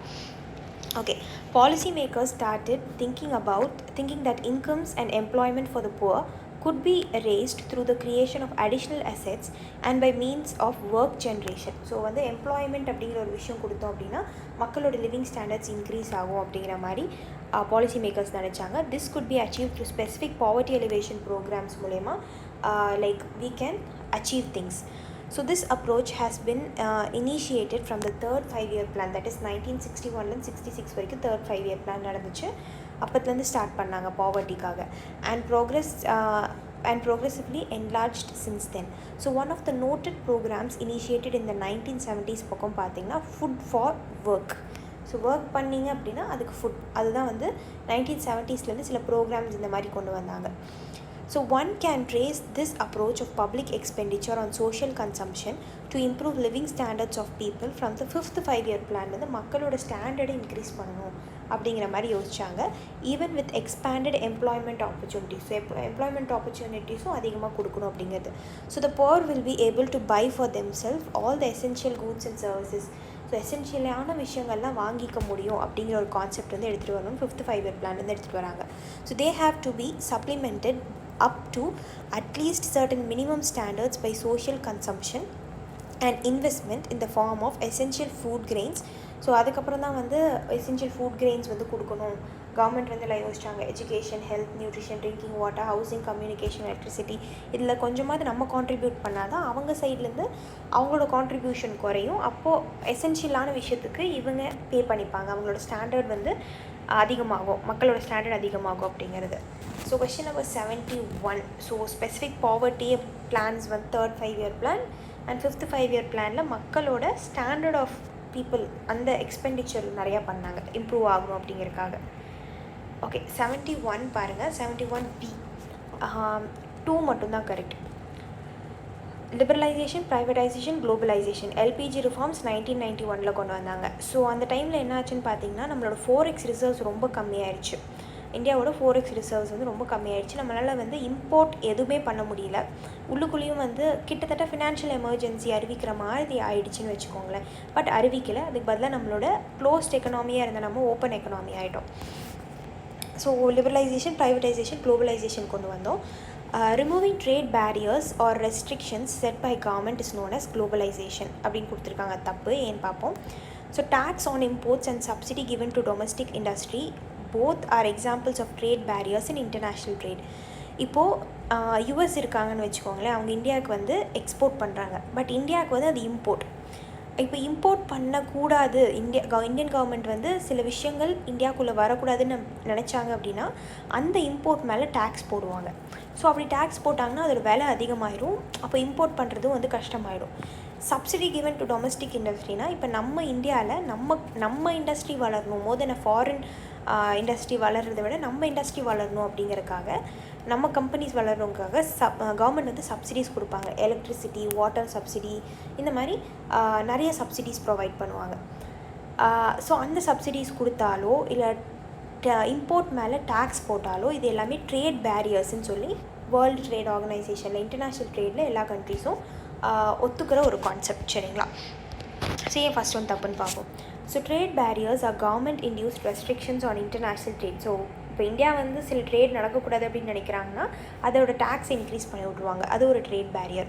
So governments can use trade barriers to increase or degrees regulate foreign trade. So government வந்து ட்ரேட் பேரியர்ஸ் யூஸ் பண்ணி, So the trade barriers are government induced restrictions on international trade. Trade பேரியர்னால் என்ன? இப்போ India இருக்காங்க, India வந்து உள்ளுக்குள்ளே trade வரக்கூடாது. ஐ mean for example வேறு ஒரு கண்ட்ரி இந்தியாவுக்கு எக்ஸ்போர்ட் பண்ணுது அப்படின்னா அந்த எக்ஸ்போர்ட் இந்தியாவுக்கு வந்து சேரக்கூடாது அப்படிங்கிறதுக்காக நிறையா விஷயங்கள் பண்ணுவாங்க. ஸோ அது one kind of trade barrier. சரிங்களா? So governments can use trade barriers to increase or decrease foreign trade. So இந்த ட்ரேட் பேரியர்ஸ் வந்து அந்த டிக்ரீஸ் பண்ணணுன்னு மட்டும் இல்லை, ஃபாரின் ட்ரேடை இன்க்ரீஸும் பண்ணலாம் டிக்ரீஸும் பண்ணலாம் இந்த விஷயங்கள். சரிங்களா? One second. Yeah. And to decide what kinds of goods and how much of each should come into the country. So எனக்கு 100 யூனிட் தான் வேணும் அப்படின்னா அது கவர்மெண்ட் டிசைட் பண்ணிக்கலாம். 1000 யூனிட் வேணும் அப்படின்னாலும் அது கவர்மெண்ட் டிசைட் பண்ணுறது தான். ஸோ அது வந்து ட்ரேட் பேரியரை பொறுத்து. Both tax on imports and subsidy given to domestic industry are example of trade barrier. Trade பேரியர்னால் என்னென்னா, நான் ஆல்ரெடி சொன்ன மாதிரி இப்போ இந்தியா வந்து ஒரு விஷயத்தை இம்போர்ட் பண்ணுறாங்க, 100 யூனிட் இம்போர்ட் பண்ணுறாங்க அப்படின்னா அதுக்கு வந்து டேக்ஸ் போடுவாங்க. ஸோ இந்த 100 யூனிட்டுக்கு வந்து இப்போ 1000 ரூபா டேக்ஸ் போடலாம். முன்னாடி 1000 ரூபா டேக்ஸ் போட்டுருக்கலாம். இப்போ வந்து 10,000 ரூபா டேக்ஸ் போடுறாங்க அப்படின்னா இப்போது இந்த 100 யூனிட்டை உள்ள இந்தியாவுக்குள்ளே அனுப்புகிறவன் யோசிப்பான், முதல்ல வந்து 1000 ரூபா தான் பே பண்ணுறது, இப்போ 10,000 ரூபா டேக்ஸ் பே பண்ண வேண்டியதாக இருக்குது அப்படிங்கிற மாதிரி. அண்ட் அது இல்லாமல் இந்தியாவுக்குள்ளே நம்ம டொமஸ்டிக் இண்டஸ்ட்ரி வளரணும் அப்படிங்கிறதுக்காக சப்சிடி கொடுப்பாங்க. ஃபார் எக்ஸாம்பிள் எலக்ட்ரிசிட்டி சப்சிடி இந்த மாதிரி. இப்போ ஃபார் எக்ஸாம்பிள் இந்தியாவில் ஒரு கம்பெனி இருக்குது அப்படின்னா அவங்களுக்கு எலக்ட்ரிசிட்டி ஃப்ரீ ஆஃப் காஸ்ட் கொடுக்குறாங்க. சரிங்களா? அப்போது அந்த எலக்ட்ரிசிட்டியை தவிர்த்துட்டு அந்த ப்ராடக்ட் மார்க்கெட்டை போய் சேரும்போது இப்போ எலக்ட்ரிசிட்டியோட ஒரு ப்ராடக்ட் 100 ரூபாய்க்கு விற்குது. இப்போ கவர்மெண்ட் வந்து நீ எலக்ட்ரிசிட்டி பில் பே பண்ண வேண்டாம் அப்படின்னா இந்த எலக்ட்ரிசிட்டியோட காஸ்ட் வந்து இந்த ஃபைனல் அவுட்புட்டில் கம்மியாகும். ஸோ ஃபார் எக்ஸாம்பிள் 100 ரூபாய்க்கு நான் முதல்ல விற்றுட்டு இருந்தேன் அப்படின்னா எலக்ட்ரிசிட்டி பில்லாம் தவிர்த்துட்டு இப்போ நான் அதோட ப்ராஃபிட்டை இன்னும் கொஞ்சம் குறைச்சி மக்களுக்கு கொண்டு போய் சேர்க்கணும்னு நினைப்பேன். ஃபார் எக்ஸாம்பிள் இப்போது 90 ரூபீஸ்க்கு இப்போ விற்கிறேன்.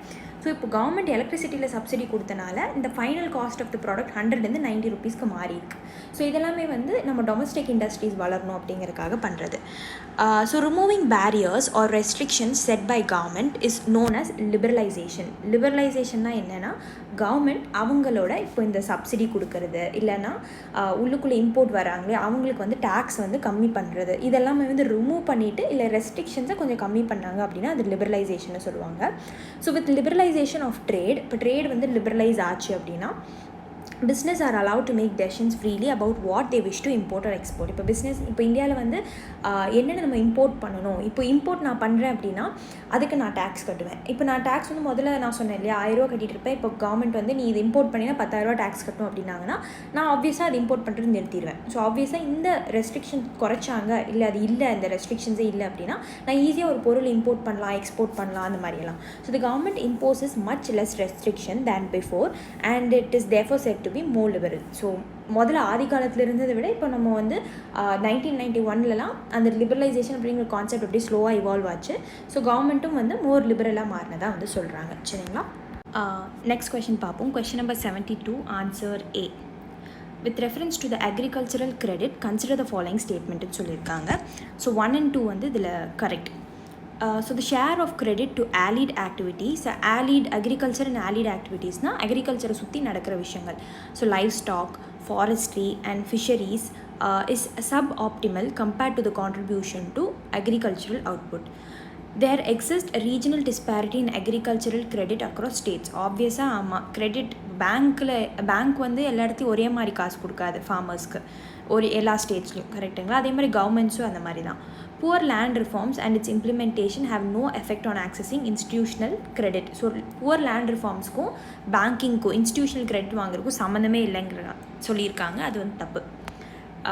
ஏன்னு பார்ப்போம். So according to the report released by working group constituted by the reserve bank of India. So RBI வந்து ஒரு ஒர்க்கிங் குரூப் கான்ஸ்டியூட் பண்ணியிருக்காங்க, ஒரு ரிப்போர்ட் எடுங்க அப்படின்னு. To review agricultural credit. Agricultural கிரெடிட்னா எப்படி அக்ரிகல்ச்சருக்கு காசு போகுது, லைக் லோன்ஸ் வந்து ப்ரொவைட் பண்ணுறாங்க அப்படின்னு. allied activities, livestock, forestry, fisheries receive only 10% of the total agricultural credit while they contribute 40% of the agricultural output. இப்போது இந்த அக்ரிகல்ச்சரல் கிரெடிட் எவ்வளோ போகுது அப்படின்னு சொல்லி பார்க்கும்போது இந்த allied activities-க்கு லைஃப் ஃபாரஸ்ட்ரி, ஃபிஷரிஸ்க்குலாம் 10% தான் கிரெடிட் கொடுக்குறாங்க பேங்கிங்லேருந்து. இப்படி கொடுக்கும்போது இப்படி கொடுத்தே 10% கொடுத்தே நம்மளோட agricultural output, total agricultural output வந்து 100%ன்னு வச்சுக்கோங்களேன். அதில் 40% இந்த allied activities-ல தான் போகுது. 10% வாங்கி அவங்க 40% வந்து நம்மளோட ஜிடிபி கான்ட்ரிபியூட் பண்ணுறாங்க.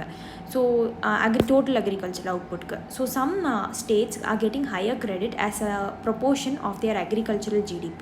ஸோ ஒரு ஸ்டேட்டும் வந்து அவங்களோட அக்ரிகல்ச்சரல் ஜிடிபி பொறுத்து ஸ்டேட்ஸ் வந்து காசு ப்ரொவைட் பண்ணுறாங்க, indicating the possibility possibility of diversion of credit for non agricultural purpose. So இப்படி அக்ரிகல்ச்சருக்கு ரொம்ப லைக் ஒரு ஸ்டேட்டும் டிஃப்ரெண்ட் வேரியண்ட்டில் காசு ப்ரொவைட் பண்ணிகிட்டு இருக்கும் போது மிச்ச காசு எங்கே போகுதுன்னு பார்த்தீங்கன்னா நான் அக்ரிகல்ச்சரல் பர்பஸ்க்கு நிறையா காசு டைவர்ட் ஆகிட்டுருக்கு அப்படிங்கிறாங்க mostly. So poor land reforms and it's implementation have adverse effect on accessing institutional credit. இப்போது புவர் லேண்ட் ரிஃபார்ம்ஸ் அப்போ ஆதி காலத்துலேருந்தே நம்ம லேண்டு வந்து ஈக்குவலாக பிரித்து எல்லாருக்கும் தரல, கரெக்டு தானே? ஸோ இண்டிபெண்டன்ஸ்க்கு அப்புறம்லாம் நிறைய கேஆஸ் போச்சு, அப்புறம் ஜமீன்தாரி சிஸ்டம் அபாலிஷ் பண்ணும். ஸோ இந்த மாதிரி நிறைய விஷயங்கள் அண்ட் அந்த ரிஃபார்ம்ஸும் கவர்மெண்ட் கொண்டு வந்த ரிஃபார்ம்ஸும் ஒழுங்காக போய் சேரலை.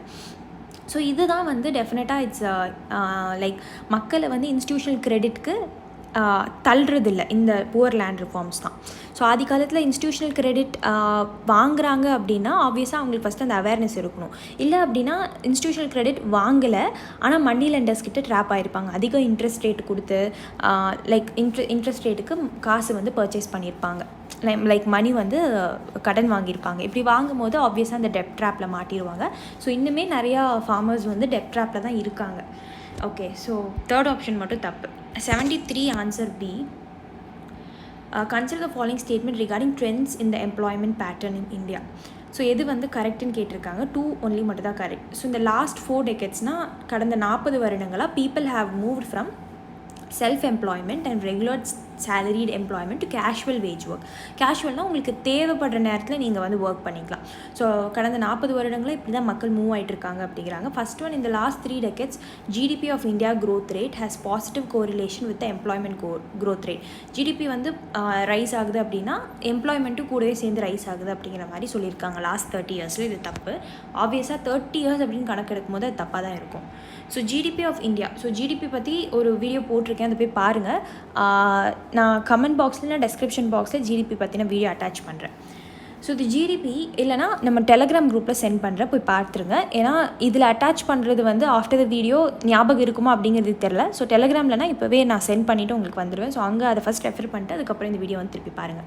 So GDP of India growth rate has not always positive correlation with the growth, employment growth. So GDP வந்து பாசிட்டிவாக இருக்குன்னா எம்ப்ளாய்மெண்ட்டும் அந்த வருஷம் பாசிட்டிவாக இருக்குன்னு அர்த்தம் இல்லைங்கிறாங்க. ஸோ இந்த டெக்கேட் வந்து பார்த்துக்கிட்டிங்கன்னா 1990 2000 வரைக்குமே ஜிடிபி க்ரூ ஃப்ரம் 3.4 6.1க்கு க்ரோ ஆயிருக்கு. பட் எம்ப்ளாய்மெண்ட் வந்து டிக்ளைன் ஆகிருக்கு, 1.5 0.98க்கு. ஸோ இந்த லேட் 1990s பக்கமும் வந்து பார்த்திங்கன்னா employment growth started declining and reach the level of growth that India had in the early stages of planning. So இன்னுமே வந்து 1990s பக்கம் எம்ப்ளாய்மெண்ட் குறைய ஆரம்பிச்சிருச்சு அப்படிங்கிறாங்க. நம்ம ஆரம்ப காலத்தில் ஏர்லி ஸ்டேஜஸ் ஆஃப் பிளானிங்கில் இருந்தோம்லே அந்த டைமுக்கு போயிட்டோம். லைக் நம்ம இண்டிபெண்டன்ஸ்லாம் வாங்கினப்போ எப்படி இருந்தோமோ அந்த டைமுக்கு போயிட்டோங்கிறாங்க.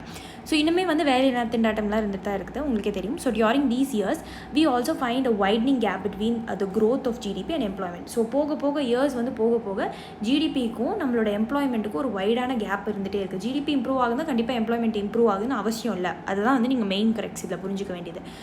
And this means that in the Indian economy, without generating employment, we have been able to produce more goods. Employment இல்லாமே goods வந்து ப்ரொடியூஸ் பண்ணிகிட்ருக்கோம் அப்படின்னு.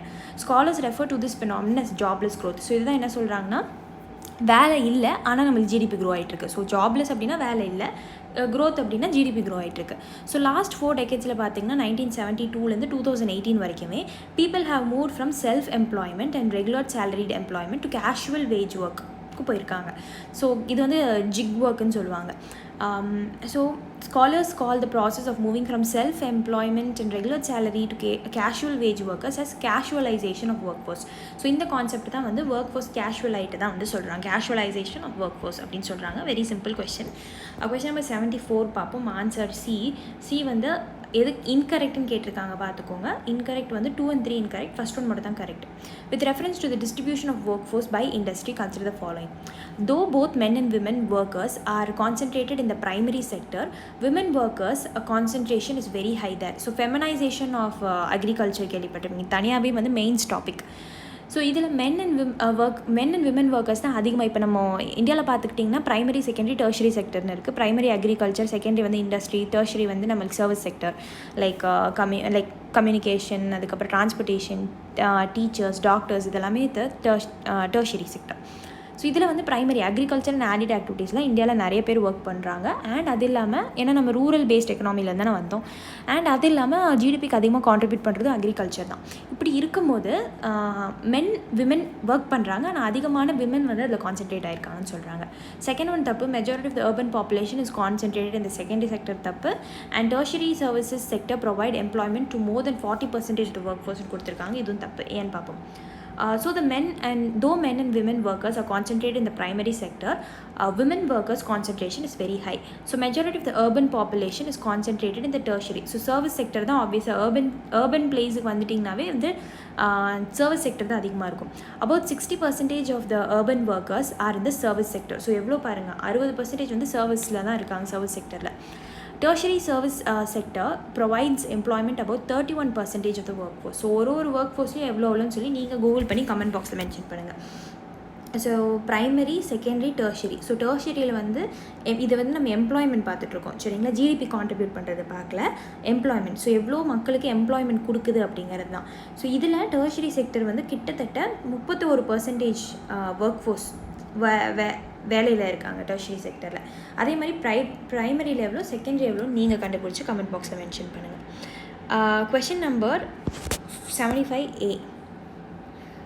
With reference to the healthcare in India, consider the following statement. A பாருங்கள், 1 only மட்டும்தான் வந்து incorrect. So incorrect வந்து first one தப்பு. Indian system of medicine ஐஎஸ்எம்னு சொல்லுவாங்க. இல்லை 5 system: Ayurveda, yoga, Unani, Siddha and homeopathy. இது தப்பு.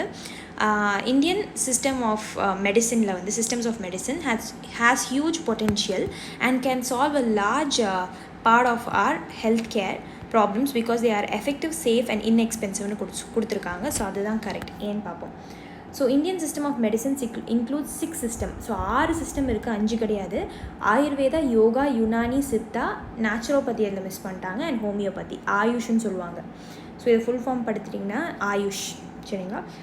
அண்ட் ஸோ இதில் வந்து ஆப்வியஸாக இங்கே எண் இல்லாதனால நீங்கள் என்ன நினச்சிருக்கீங்க அப்படின்னா ஹோமியோபதி.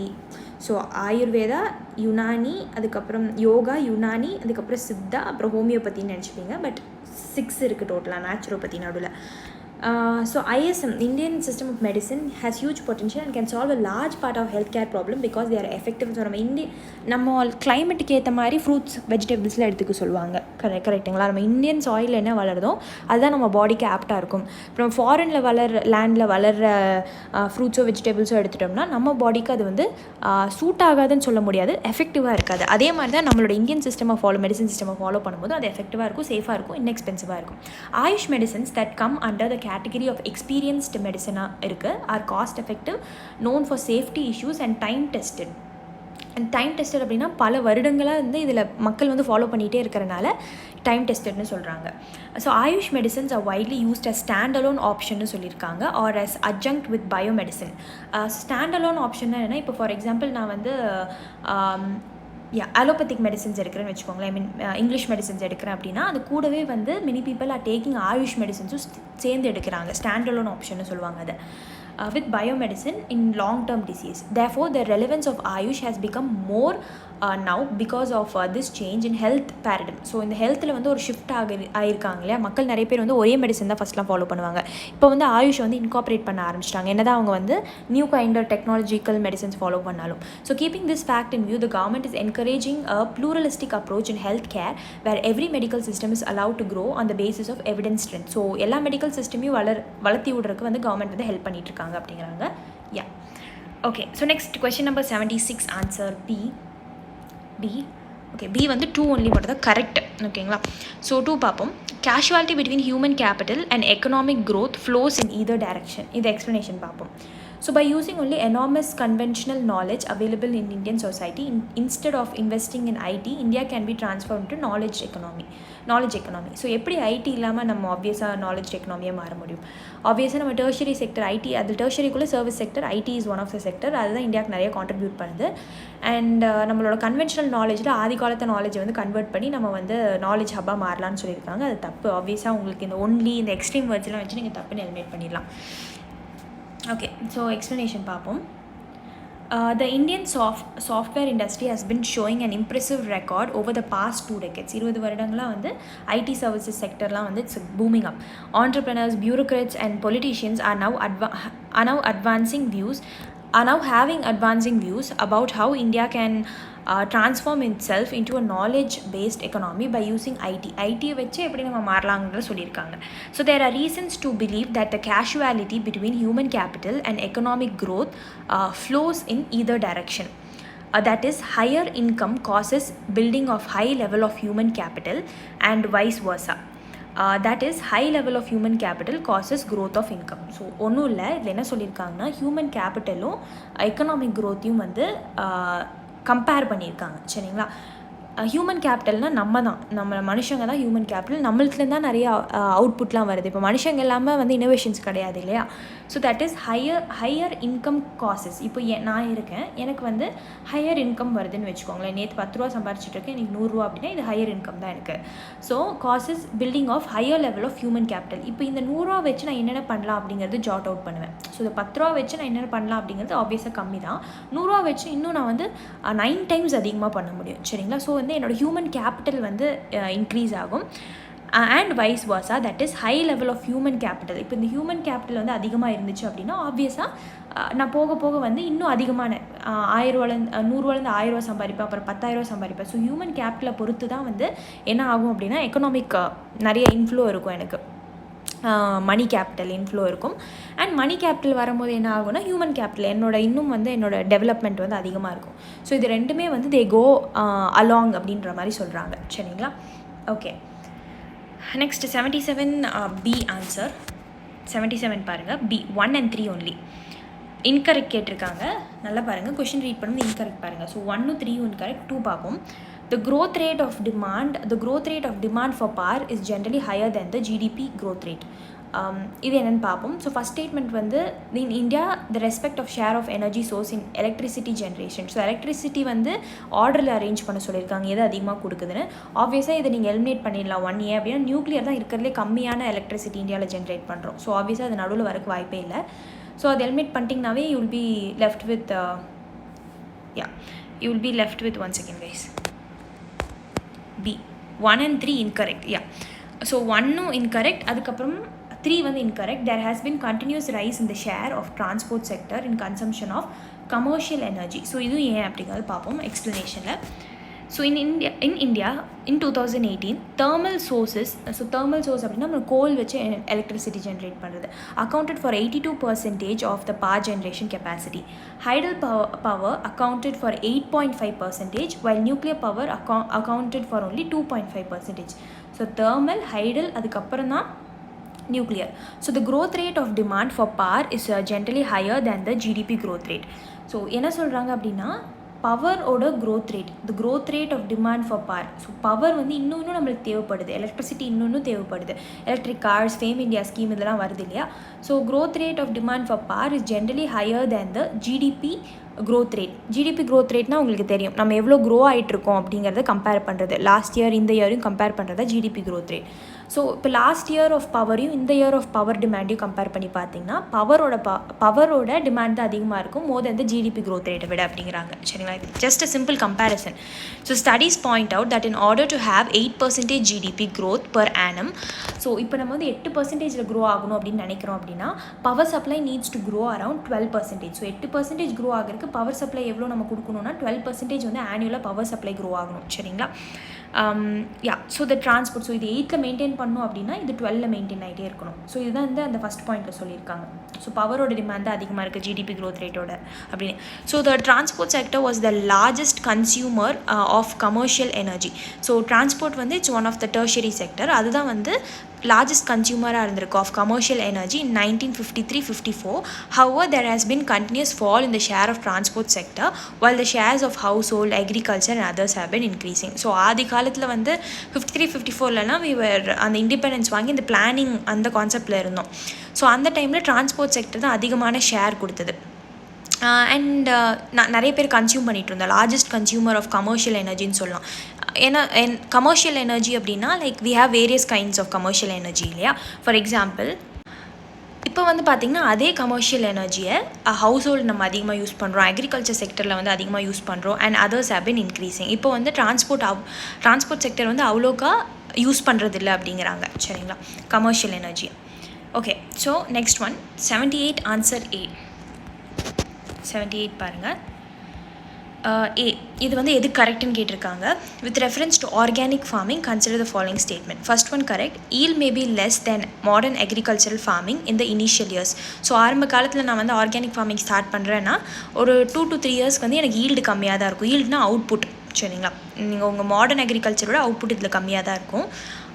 நெக்ஸ்ட் தேர்ட் ஒன் பாருங்கள். Choice in production off season crops. இப்போ வந்து ஆஃப் சீசன் க்ராப்ஸ் இருக்குது. இப்போ ஃபார் எக்ஸாம்பிள் ஆஃப் சீசன் க்ராப்ஸ்னால் இப்போ மாம்பழம் சீசன் ஒன்று இருக்கும். பட் மாம்பழம் சீசனில் லைக் மாம்பழம் இல்லாத சீசனில் மாம்பழம் வளர்த்துவாங்க பார்த்தீங்களா, அதுதான் off season crop. Is quite limited in organic farming. So organic ஃபார்மிங்கில் இது வந்து கொஞ்சம் பண்ணுறது கஷ்டம் அப்படிங்கிறாங்க. So second and fourth one தப்பு. Organic produce may have less blemishes and a longer shelf life than the sprayed produce. So நார்மலாக நம்ம இன்செக்டிசைட் பெஸ்டிசைட்லாம் ஸ்ப்ரே பண்ணுறத விட ஆர்கானிக் ப்ரொடியூஸ்க்கு வந்து லாங்கர் ஷெல்ஃப் லைஃப் இருக்குன்னு சொல்லியிருக்காங்க. இல்லை, ஆர்கானிக் அப்படிங்கிறது பேர்லேருந்தே தெரியுது ஆர்கானிக் அப்படிங்கிறது. அப்போ அதோட ஷெல்ஃப் லைஃப் ஷார்ட்டாக தான் இருக்கும். So organic farming is not in sync with sustainable development of agriculture. So sustainable development of அக்ரிகல்ச்சருக்கும் ஆர்கானிக் ஃபார்மிங்க்கும் டெஃபினட்டாக ஒரு லிங்க் இருக்குது. சரிங்களா, so it has been observe that the yields from organic farming are less than the modern agriculture farming இந்த initial years. சரிங்களா, ஏன்னா நம்ம அந்த பெஸ்டிசைட் இன்செக்டிசைட்லாம் யூஸ் பண்ண மாட்டோம், ஆப்வியஸாக கம்மியாக தான். So therefore small and marginal farmers may find it difficult, one second guys, may find it difficult to adapt to large scale production. So என்ன ப்ராப்ளம் அப்படின்னு பார்த்தீங்கன்னா, இனிஷியல் இயர்ஸில் கண்டிப்பாக அந்தளவுக்கு அவுட்புட் வராது. முதல்ல பண்ணிட்டு இந்த இன்செக்டிசைட்ஸ் பெஸ்டிசைட்ஸ் யூஸ் பண்ணி இந்த மாடர்ன் அக்ரிகல்ச்சர் மூலயமா வந்து அவ்வளோ அவுட்புட் வராது. ஃபஸ்ட்டு ஆர்கானிக் ஃபார்மிங் போகிறதுக்கு தயங்குவாங்க. அண்ட் மோரோவர் பார்த்தீங்கன்னா ஸ்மால் அண்ட் மார்ஜினல் ஃபார்மர்ஸ்க்கு ஆல்ரெடி 2 hectares விட கம்மியாக தான் லேண்ட் இருக்கும். ஸோ அவங்க வந்து சடனாக இந்த ஒரு ஷிஃப்ட் ஆகிறதுக்கு பயப்படுவாங்க. அண்ட் மோரோவர் இந்த லார்ஜ் ஸ்கேல் ஆர்கானிக் ப்ரொடக்ஷனுக்கு வரக்கும் வந்து கொஞ்சம் தயங்குவாங்க. So organic produce may also have more blemishes and shorter. More blemishes அப்படின்னா இப்போ ஃபார் எக்ஸாம்பிள் அந்த டிஸ்கலரேஷன் இருக்கு இல்லையா, அது இப்போ வந்து நீங்கள் இந்த கலரில் தான் தக்காளி இருக்கணும் அப்படிங்கிற, ரெட் கலரில் இந்த கலரில் தான் வாட்டர்மெலன் இருக்கணும் அப்படியெல்லாம் வராது. உங்களுக்கு நார்மலாக நேச்சுரலாக எப்படி க்ரோ ஆகுமோ அந்த மாதிரி தான் க்ரோ ஆகும். ஸோ இந்த கலர் அந்த கலர்லாம் அப்படிலாம் வராது. அண்ட் ஷெல்ஃப் லைஃபும் ரொம்ப கம்மி. ஷெல்ஃப் லைஃப் அப்படின்னா எவ்வளோ டைம் அது வந்து ப்ரொடக்டிவாக இருக்குது, அதை யூஸ் பண்ணலாம் அப்படிங்கிற மாதிரி. ஸோ இப்போ நார்மலாக நீங்கள் ஒரு மாடர்ன் அக்ரிகல்ச்சரில் வந்து ஒரு டொமேட்டோ இருக்குது அப்படின்னா 10 நாளைக்கு யூஸ் பண்ணலாம், இது 2 நாள்லேயே கேட்டுரும். சரிங்களா, so moreover choice in production off off season crops is quite limited in organic farming. நான் ஆல்ரெடி சொன்ன மாதிரி ஆஃப் சீசன் க்ராப்ஸ் வந்து அவ்வளோக்கா ஈஸியாக பண்ண முடியாது. நெவர்தலெஸ், ஏன்னா ஆர்கானிக் ஃபார்மிங்கில் வந்து லைக் அந்தளவுக்கு நீங்கள் வந்து இந்த இன்செக்டிசைட்ஸ் பெஸ்டிசைட்ஸ்லாம் யூஸ் பண்ண முடியாது. Nevertheless organic farming helps in sustainable டெவலப்மெண்ட்க்கு ரொம்ப யூஸ்ஃபுல். ஏன்னா அந்த மண்ணை வந்து சாயிலை பாதுகாக்கலாம்.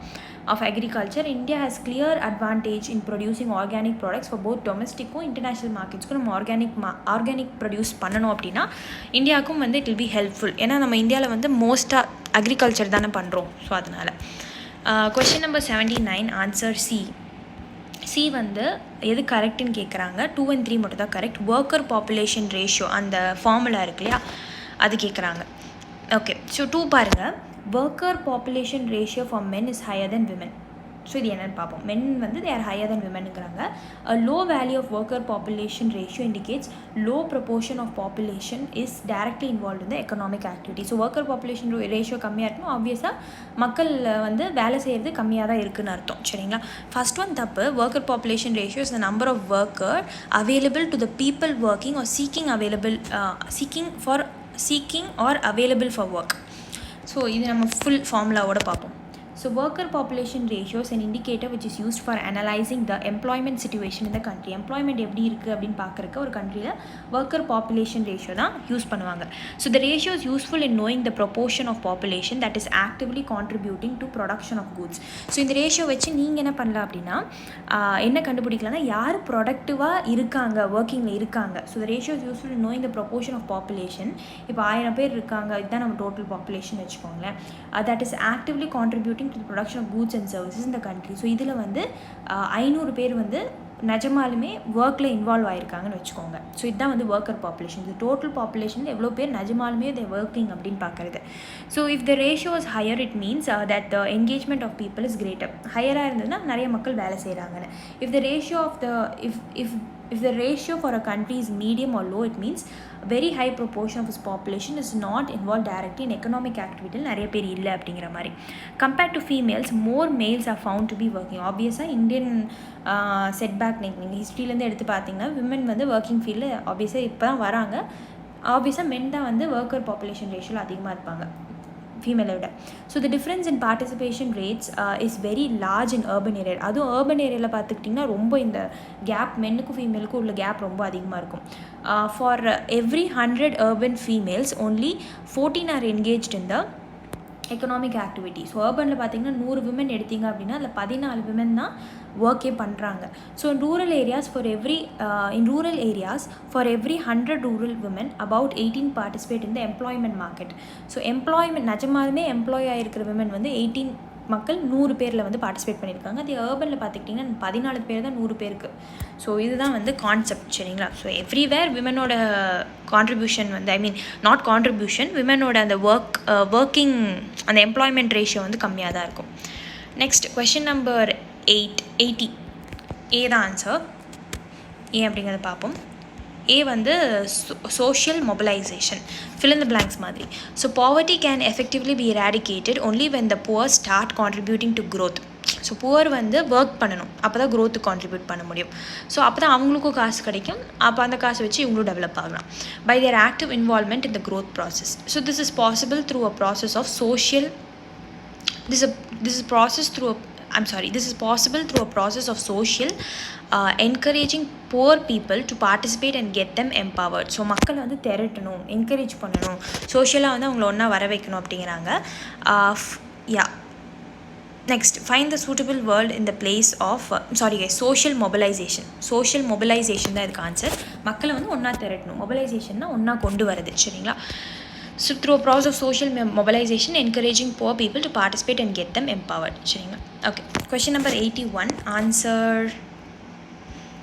Okay, and we didn't see the explanation. So government policies have also failed to address the vast majority of vulnerable people who are living on or just above the poverty line. So below poverty line, above the poverty line சொல்லுவாங்க. So poverty line அப்படின்னா எப்படி calculate பண்ணுவாங்க அப்படின்னா, ஒரு நாளைக்கு இவ்வளோ சம்பளம் இருந்தால் அவங்களுக்கு அந்த ஃபுட்டு ஷெல்டருக்குலாம் வந்து கான்ட்ரிபியூட் பண்ணிக்க முடியும் அப்படிங்கிறது.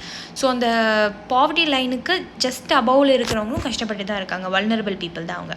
So it also reveals that high growth alone is not sufficient to reduce poverty. எப்படி நம்ம பார்த்தோம், ஹை க்ரோத்தாக இருந்ததுன்னா எம்ப்ளாய்மெண்ட்டுக்கும் அதுக்கும் சம்மந்தமே இல்லை. க்ரோத் அதிகமாக இருந்தாலும் எம்ப்ளாய்மெண்ட் கம்மியாக தான் இருக்கும். அதே மாதிரி தான் பாவர்ட்டியும் ஹை க்ரோத்தாக இருக்குது அப்படின்னா பாவர்ட்டி ரெடியூஸ் ஆயிருக்குன்னு அர்த்தம் இல்லை.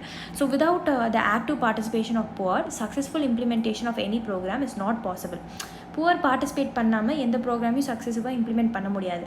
So poverty can effectively be eradicated only when the poor start contributing to their growth activity, to the growth by their active involvement இந்த க்ரோத் ப்ராசஸில் அவங்களும் பார்ட்டிசிபேட் பண்ணணும். This is possible through a process of social mobilisation, encouraging poor people to participate and get them empowered. So first அவங்க திரட்டணும், அவங்களுக்கு வந்து awareness கொடுக்கணும், இதெல்லாம் பண்ணுங்க, அதுக்கப்புறம் அவங்களை எம்பவர்ட் ஆக்க முடியும். அப்புறம் தான் அந்த லேடரில் அவங்க மேலே போவாங்க. So this will all. So இது என்ன பண்ணும் அப்படின்னு பார்த்தீங்கன்னா, this will also help create employment opportunities which may lead to increase in the levels of income. So ஆப்வியஸாக ஒருத்தவங்க வந்து எம்ப்ளாய் ஆயிருக்காங்க அப்படின்னா அவங்க வந்து ஏர்ன் பண்ணுவாங்க. ஸோ அப்போ இன்கம் லெவல் வந்து அவங்களுக்கு அதிகமாகும். எம்ப்ளாய்மெண்ட் மூலிமா ஸ்கில் டெவலப் பண்ணிக்கலாம், அந்த வர காசு மூலிமா வந்து ஹெல்த்தை டெவலப் பண்ணிக்கலாம், அண்ட் லிட்ரஸியும் டெவலப் பண்ணலாம். அவங்க குழந்தைங்களுக்கு எல்லாமே வந்து லிட்ரஸி ப்ரொவைட் பண்ணலாம், ஸ்கூலிங் சேர்த்து விடலாம், சரிங்களா? So next question number 81 answer D. எது கரெக்டுன்னு கேட்டிருக்காங்க, ரெண்டுமே தப்பு. Physical capital cannot be organized like human capital. Physical capital can be used as a factor of production where human capital cannot be அப்படின்னு சொல்லியிருக்காங்க. ஸோ இது ஃபிசிக்கல் கேபிட்டல், ஹியூமன் கேபிட்டல் ரெண்டையும் compare பண்ணியிருக்காங்க. இது எக்ஸ்ப்ளனேஷன் பார்ப்போம். Physical capital is the variety of inputs required at every stage during production, such as machinery. For example பார்த்திங்கன்னா, இப்போ textile company இருக்குதுன்னு வச்சுக்கோங்களேன். அங்கே வந்து மெஷினரி இல்லாமல் டெக்ஸ்டைலே வந்து ஒரு கம்பெனியை வைக்க முடியாது. அது ஒரு கான்செப்ட். மெஷினரி இருந்ததுனா தான் வந்து இப்போ காலத்துக்கு ஏற்ற மாதிரி நிறைய கூட்ஸை ப்ரொடியூஸ் பண்ண முடியும். ஸோ ப்ரொடக்ஷன் ஸ்டேஜில் வந்து அது கண்டிப்பாக இம்பார்ட்டன்ட். ஃபிசிக்கல் அப்படிங்கிற ஒரு பொருள் அங்கே இருக்கணும். and they can be very well organized and maintained, for example at different factory locations. So physical கேபிட்டலில் நல்லா மெயின்டைன் பண்ணலாம். ஆப்வியஸாக ஒரு மெஷினரி இருக்குன்னா உங்களுக்கு அதிகமான ப்ராஃபிட் வந்து தரக்காக தான் அந்த மெஷினரி வாங்குவீங்க. So every production is organised by combining land, labour, physical capital and human capital. இப்போ ஒரு ப்ரொடக்ஷன் பண்ணுறோம், ஒரு கம்பெனி செட் பண்ண போகிறோன்னா லேண்ட் வேணும், அந்த இடத்துல ஒர்க் பண்ணுறதுக்கு லேபர் வேணும், மெஷினரிஸ், ஃபிசிக்கல் கேபிட்டல் வேணும், அண்ட் ஹியூமன் கேபிட்டல். ஹியூமன்ஸும் முக்கியம் அந்த இடத்துல. ஹியூமன்ஸ் இல்லாமல் மெஷின்ஸ் மட்டும் எப்படி ஒர்க் பண்ணும்? which are known as factors of production. So factors of production அப்படின்னா என்னென்னா, ஒரு ப்ரொடக்ஷனுக்காக என்னென்னலாம் வந்து முக்கியமான விஷயங்கள் தேவையோ அதுதான் ஃபேக்டர்ஸ் ஆஃப் ப்ரொடக்ஷன். ஸோ இது எல்லாமே வந்து முக்கியம், சரிங்களா? ஸோ அதனால தான் ரெண்டுமே தப்பு. ஆக்சுவலி என்னென்னு பார்த்தீங்கன்னா, physical capital cannot be organized like human capitalனு சொல்லியிருக்காங்க. So physical capital can be organised like human capital. மெஷினரிஸை ஆர்கனைஸ் பண்ணி வைக்கலாம். So that is also one of the factors of production. So organise பண்ணி அது மூலிமா நம்ம நிறைய அவுட்புட் வந்து சம்பாதிக்கலாம். So physical capital can be used as factors of production, வேற ஹியூமன் கேபிட்டல் கேனாட் பின்னு சொல்லியிருக்காங்க. ஹியூமன் கேபிட்டல், ஆண்டர்ப்ரனர், இது எல்லாமே வந்து ஹியூமன் கேபிட்டல் தான். ஸோ மனுஷங்க எல்லாங்க ஆப்வியஸாக வந்து ஃபிசிக்கல் கேபிட்டலை நீங்கள் வந்து ஒன்றுபடுத்த முடியாது, சரிங்களா? ஓகே, ஸோ நெக்ஸ்ட் பார்ப்போம். Question number 82 answer C. Minimum support price பற்றி கேட்டிருக்காங்க. எது கரெக்டுன்னு கேட்டிருக்காங்க. 2 and 3 மட்டும் தான் correct. The CACP, Commission for Agricultural Cost and Prices தான் CACP, considers intercrop price parity and price trends in the market for determining MSP.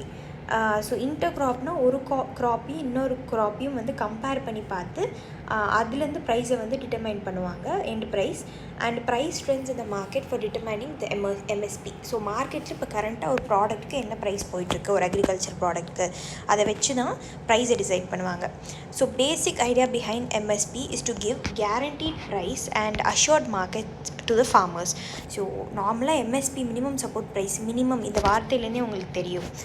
Minimum support ப்ரைஸ்னால் அந்த பேசிக்கான காசாவது ஃபார்மர்ஸ்க்கு போய் சேரணும் அப்படிங்கிற மாதிரி தான். Guaranteed price and assured market.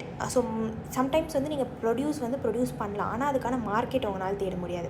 So அந்த மார்க்கெட்டையும் தேடி கொடுக்கணும். ஸோ அதுவும் வந்து எம்எஸ்பியோட one of the motive to the farmers. And so the basic idea வந்து என்ன அப்படின்னு பார்த்தீங்கன்னா, கேரண்டீட் ப்ரைஸ் வந்து ஃபார்மர்ஸ்க்கு போகணும் அண்ட் ஒரு மார்க்கெட் அவங்களுக்கு இருக்குது அப்படிங்கிற மாதிரி.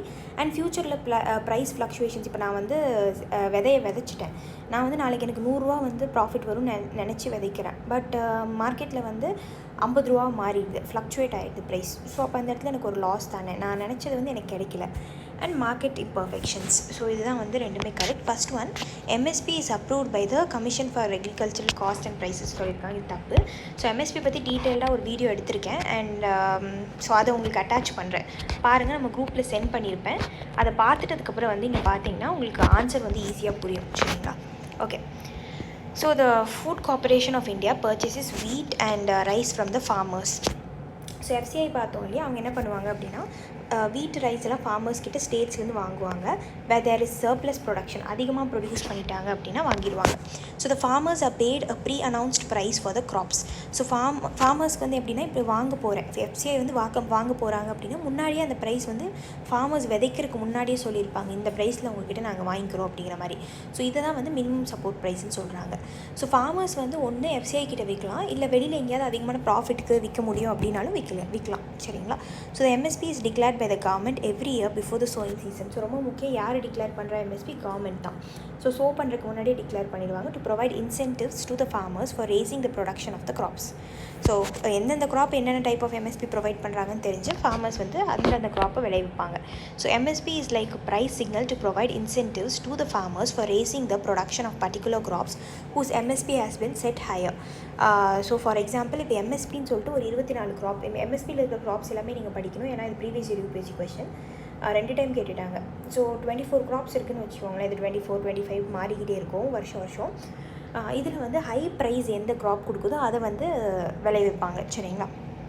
So the idea behind MSP is to give guaranteed price and assured market to the farmer and protect them from price fluctuations and market imperfections while recommending price policy of various commodities.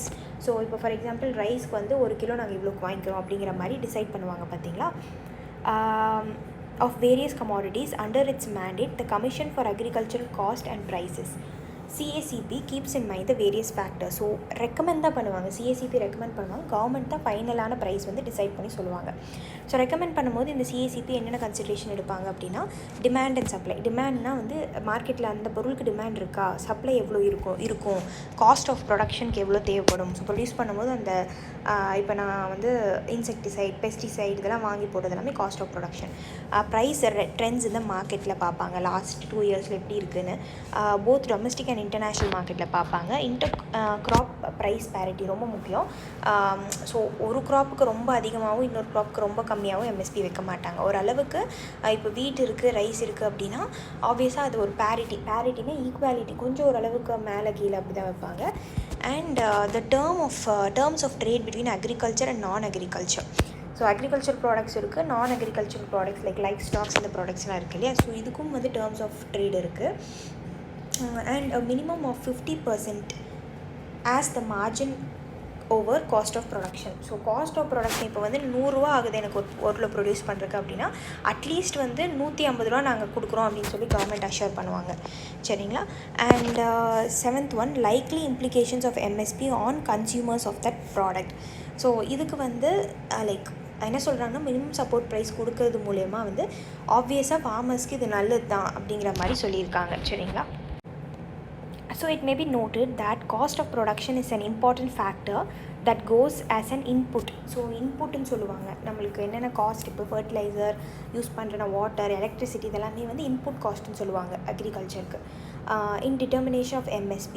So it may be noted the cost of production is an important factor that goes as an input in determination of MSP. So உள்ளே வந்து cost of ப்ரொடக்ஷனுக்கு என்னென்ன தேவையோ அது எல்லாமே கணக்கில் எடுத்துப்பாங்க MSP declare பண்ணுறதுக்கு முன்னாடி. But it is certainly not the only factor that determines MSP. So இந்த இன்புட் காஸ்ட் மட்டுமே வந்து ஒன்லி ஃபேக்டர் கிடையாது. MSP is finally approved by the Cabinet Committee on Economic Affairs. So government அப்படின்னு நான் சொன்னேன் பார்த்தீங்களா, CACP வந்து ரெக்கமெண்ட் தான் பண்ணுவாங்க. Cabinet committee on economic affairs என்ன பண்ணுவாங்கன்னா, ஃபைனலாக அப்ரூவ் பண்ணுறது இவங்க தான். ஸோ கவர்மெண்ட் தான் அப்ரூவ் பண்ணுவாங்க. Question number 83 answer D. Okay, நான் அந்த உங்களுக்கு லிங்க் சென்ட் பண்ணுறேன். ஸோ டெஸ்ட் சீரீஸில் ஜாயின் பண்ணாதவங்க டெலிகிராம் குரூப்பில் இல்லைன்னா ஸ்டடி படி டபுள் கோட்ஸில் MSPன்னு சர்ச் பண்ணுங்கள், வரும். ஓகே, ஸோ ஃபஸ்ட் ஒன் தப்பு. Cabinet commission on economic affairs தான் அப்ரூவ் பண்ணுவாங்க. Question number 83, consider the following statement regarding environment and sustainable development. So இதில் வந்து சில ஆப்ஷன்ஸ் கொடுத்துருக்காங்க. ஃபஸ்ட் நம்ம ஆன்சர் பார்த்துருவோம். ஸோ இங்கே இருக்குது பாருங்கள் MSP. ஸோ இதுதான் வந்து அந்த வீடியோ. ஓகே, ஸோ ஆன்சர் வந்து D. 1, 2 and 3 மூணுமே correct. So the Brundtland commission emphasis on protecting the future ஜென்ரேஷனை ப்ரொடெக்ட் பண்ணுற கமிஷனோட ரிப்போர்ட் இது. And Chipko movement aimed at protecting forest in the Himalayas, whereas in Karnataka similar movement took a different name Appiko. So இது உங்கள் NCERTயில் இருக்கும். Chipko moment வந்து Himalayas ரீஜனில் இருக்கிற ஃபாரஸ்ட்டை ப்ரொடெக்ட் பண்ணுறது. அண்ட் கர்நாடகாவில் பார்த்துக்கிட்டிங்கன்னா சிமிலராக அபிகோ அப்படிங்கிற மூமெண்ட் வந்து நடந்தது. So Montreal protocol was adapted for banning the use of chlorofluorocarbons. CFCயை பேன் பண்ணும் அப்படிங்கிறதுக்காக தான் வந்து மான்ட்ரியல் ப்ரோட்டோகால் கொண்டு வந்தாங்க, as well as other ozone depleting chemicals. So இது எப்படி ஞாபகம் வச்சுக்கிட்டிங்கன்னா, மான்ட்ரியல் ப்ரோட்டோகால் மான்ஸ்டர்னு ஞாபகம் வச்சுக்கோங்க. ஸோ எதுலாம் நம்மளோட என்விரான்மெண்ட்டுக்கு மான்ஸ்ட்ரஸாக இருக்குது அப்படின்னு பார்த்தீங்கன்னா, குளோரோஃப்ளூரோகார்பன்ஸ், இந்த ஏசிஸ், இந்த ஃப்ரிட்ஜ் இதிலலாம் யூஸ் பண்ணுற ஒரு கைண்ட் ஆஃப் கெமிக்கல் காம்பவுண்ட் இது. ஸோ இது வந்து ரொம்ப bad for our atmosphere, ozone layer deplete பண்ணுற காம்போனன்ட்ஸ் இதெல்லாம், சரிங்களா. ஸோ மான்ட்ரியல் ப்ரோட்டோகால் எதுக்கு அடாப்ட் பண்ணாங்கன்னா, CFCயை நம்ம பேன் பண்ணணும் அதுக்காக தான் அடாப்ட் பண்ணாங்க. Okay, so the Brundtland Commission emphasis on protecting the future generation. So Chipko movement aimed at protecting the forests in the Himalayas. Apico வந்து கர்நாடகால. So the adoption of Montreal Protocol was for the banning of the use of chlorofluorocarbons as well as other ozone depleting chemicals. So வேறு என்னென்ன ozone depleting chemicals இருக்குது அப்படின்னு எக்ஸாமில் உங்களுக்கு கேட்பாங்க. Carbon tetrachloride, ட்ரைக்ளோரோஈத்தேன். So இது வந்து மித்தைல் குளோரோஃபார்ம் அப்படின்னு கூட சொல்லுவாங்க, ட்ரைக்ளோரோஈத்தேனை. அண்ட் ப்ரோமைட் காம்போனன்ட்ஸ் வந்து நோன் ஆஸ் ஹேலோன்ஸ். ஸோ ப்ரோமன் உள்ள காம்பவுண்ட்ஸ் எல்லாமே வந்து ஹேலான்ஸ்னு சொல்லுவாங்க. ஸோ இது எல்லாமே ஓசோனை, நம்மளுக்கு ஓசோன் லேயர் இருக்கு இல்லையா, ஸ்ட்ராட்டோஸ்பியரில் ஒரு தின் லேயர் இருக்கும். ஸோ அதை டிப்ளீட் பண்ணாது. ஓசோன் ஹோல்லாம் கேள்விப்பட்டிருப்பீங்க. ஸோ இந்த காம்போனன்ட்ஸ்னால தான் அங்கே ஓசோன் ஹோல் வந்து நடக்குது. Next 84 answer C. 2 and 3 global hunger index பற்றி பேசுகிறாங்க. Okay, so the global hunger index first one வந்து தப்பு. child wasting and child stunting both are included as indicators in developing global hunger index. So child stunting reflects chronic undernutrition, whereas child wasting reflects acute undernutrition. So global hunger index யார் release பண்ணுறாங்கன்னு பார்ப்போம். Child wasting and child stunting வந்து அவங்க use பண்ணுற இண்டிகேட்டர்ஸில் 2 indicators அது. And child stunting reflects chronic undernutrition, whereas child wasting reflects acute undernutrition. So இது என்ன அப்படிங்கிறத பார்ப்போம். ஸோ குளோபல் ஹங்கர் இண்டெக்ஸ் அப்படிங்கிறது it's in brought out by a joint project of Welthungerhilfe and Concern Worldwide. இவங்க 2 பேருமே வந்து சேர்ந்து கொண்டு வந்த கான்செப்ட் தான் குளோபல் ஹங்கர் இண்டெக்ஸ். சரிங்களா? Okay. Low score gets a country a higher ranking. And so low score இப்போ வந்து ரேங்க் நீங்கள் ஸ்கூலில் வாங்குவீங்க இல்லையா? ஸோ அந்த மாதிரி தான் இது. அந்த ஸ்கோர் வந்து லோவாக இருந்ததுன்னா ரேங்கிங் நீங்கள் அதிகமாக இருக்கீங்கன்னு அர்த்தம். And employs a better performance. So global hunger index slots countries on a scale ranging from a low hunger, moderate hunger, serious hunger, அதுக்கப்புறம் alarming hunger and extremely alarming ஹங்கர்னு சொல்லி லைக் இந்த ஹங்கரை வந்து லிஸ்ட்டை கேட்டகரைஸ் பண்ணுறாங்க. For each country in the list, the global hunger index looks as 4 indicators. So 4 indicators வச்சு calculate பண்ணுறாங்க. Under nourishment அப்படிங்கிறது which reflects inadequate food availability. சாப்பாடு இல்லாமல் நரிஷ்மெண்ட் இல்லாமல் இருக்கிறவங்க வந்து அண்டர் நரிஷ்டாக இருப்பாங்க. calculated by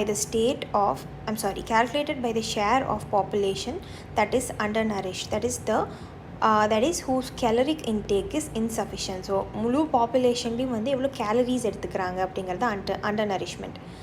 next one child wasting அப்படிங்கிறது it reflects acute undernutrition. So இந்த அண்டர் நியூட்ரிஷனே வந்து டாப் லெவலில் டு த பாயிண்ட் நியூட்ரிஷனே அவங்க எடுத்துக்கவே இல்லை அப்படிங்கிற இடத்துல சைல்டு வேஸ்டிங் நடக்கும். calculated by the share of children under the age of 5 who are wasted. So child wasting அப்படின்னா 5 வயசுக்குள்ளே இருக்கிற குழந்தைங்கள வந்து கணக்கில் எடுத்துப்பாங்க. ஃபர்ஸ்ட் ஆஃப் ஆல் வேஸ்டிங்னா என்னென்னா that is who have low weight for their height.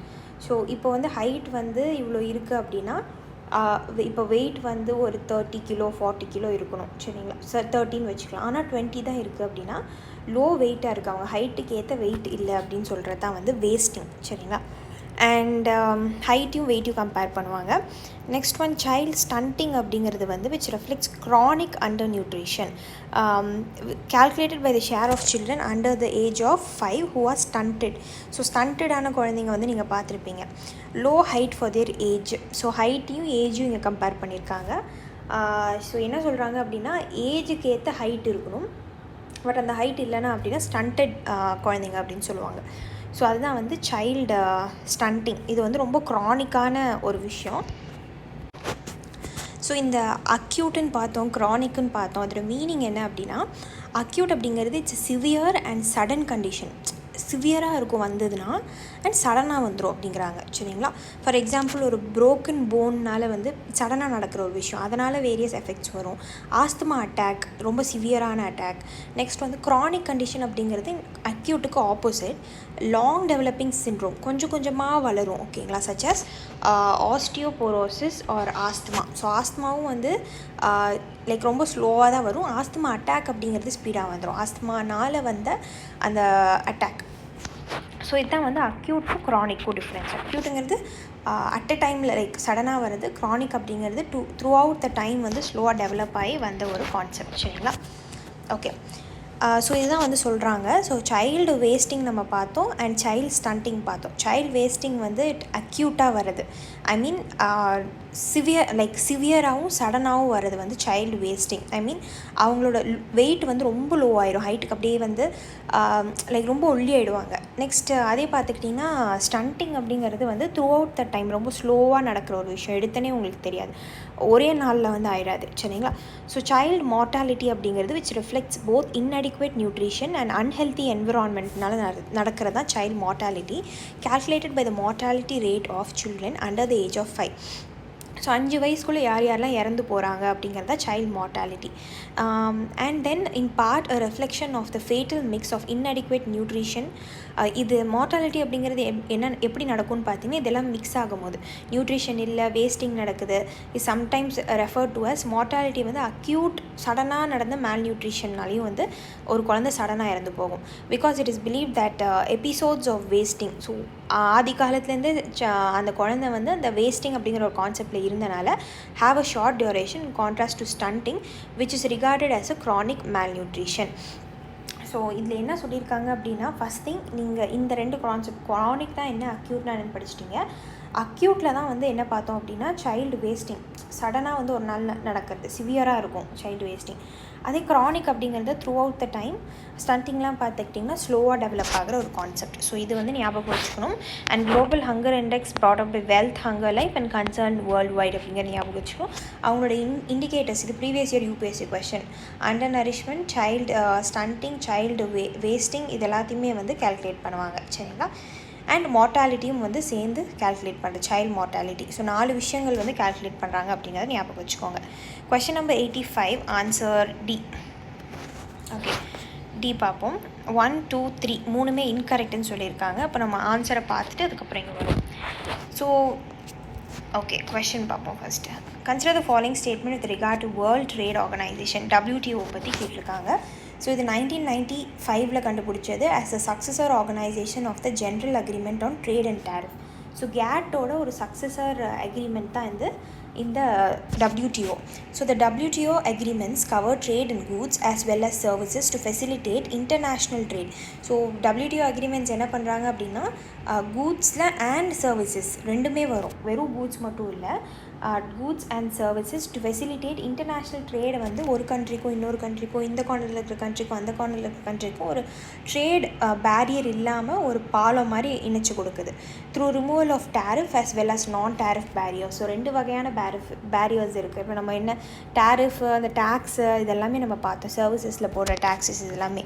So இதெல்லாம் வந்து குறைச்சி கொடுப்பாங்க பேசி நெகோசியேஷன்ஸ் மூலிமா.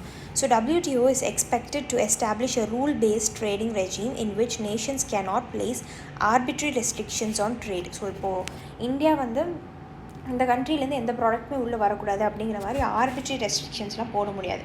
ஸோ நடுவில் வந்து WTO வந்து இன்வால்வ் ஆவாங்க. சரிங்களா? ஸோ இதுதான் சொல்லியிருக்காங்க. இது என்னன்னு பார்த்துருவோம்.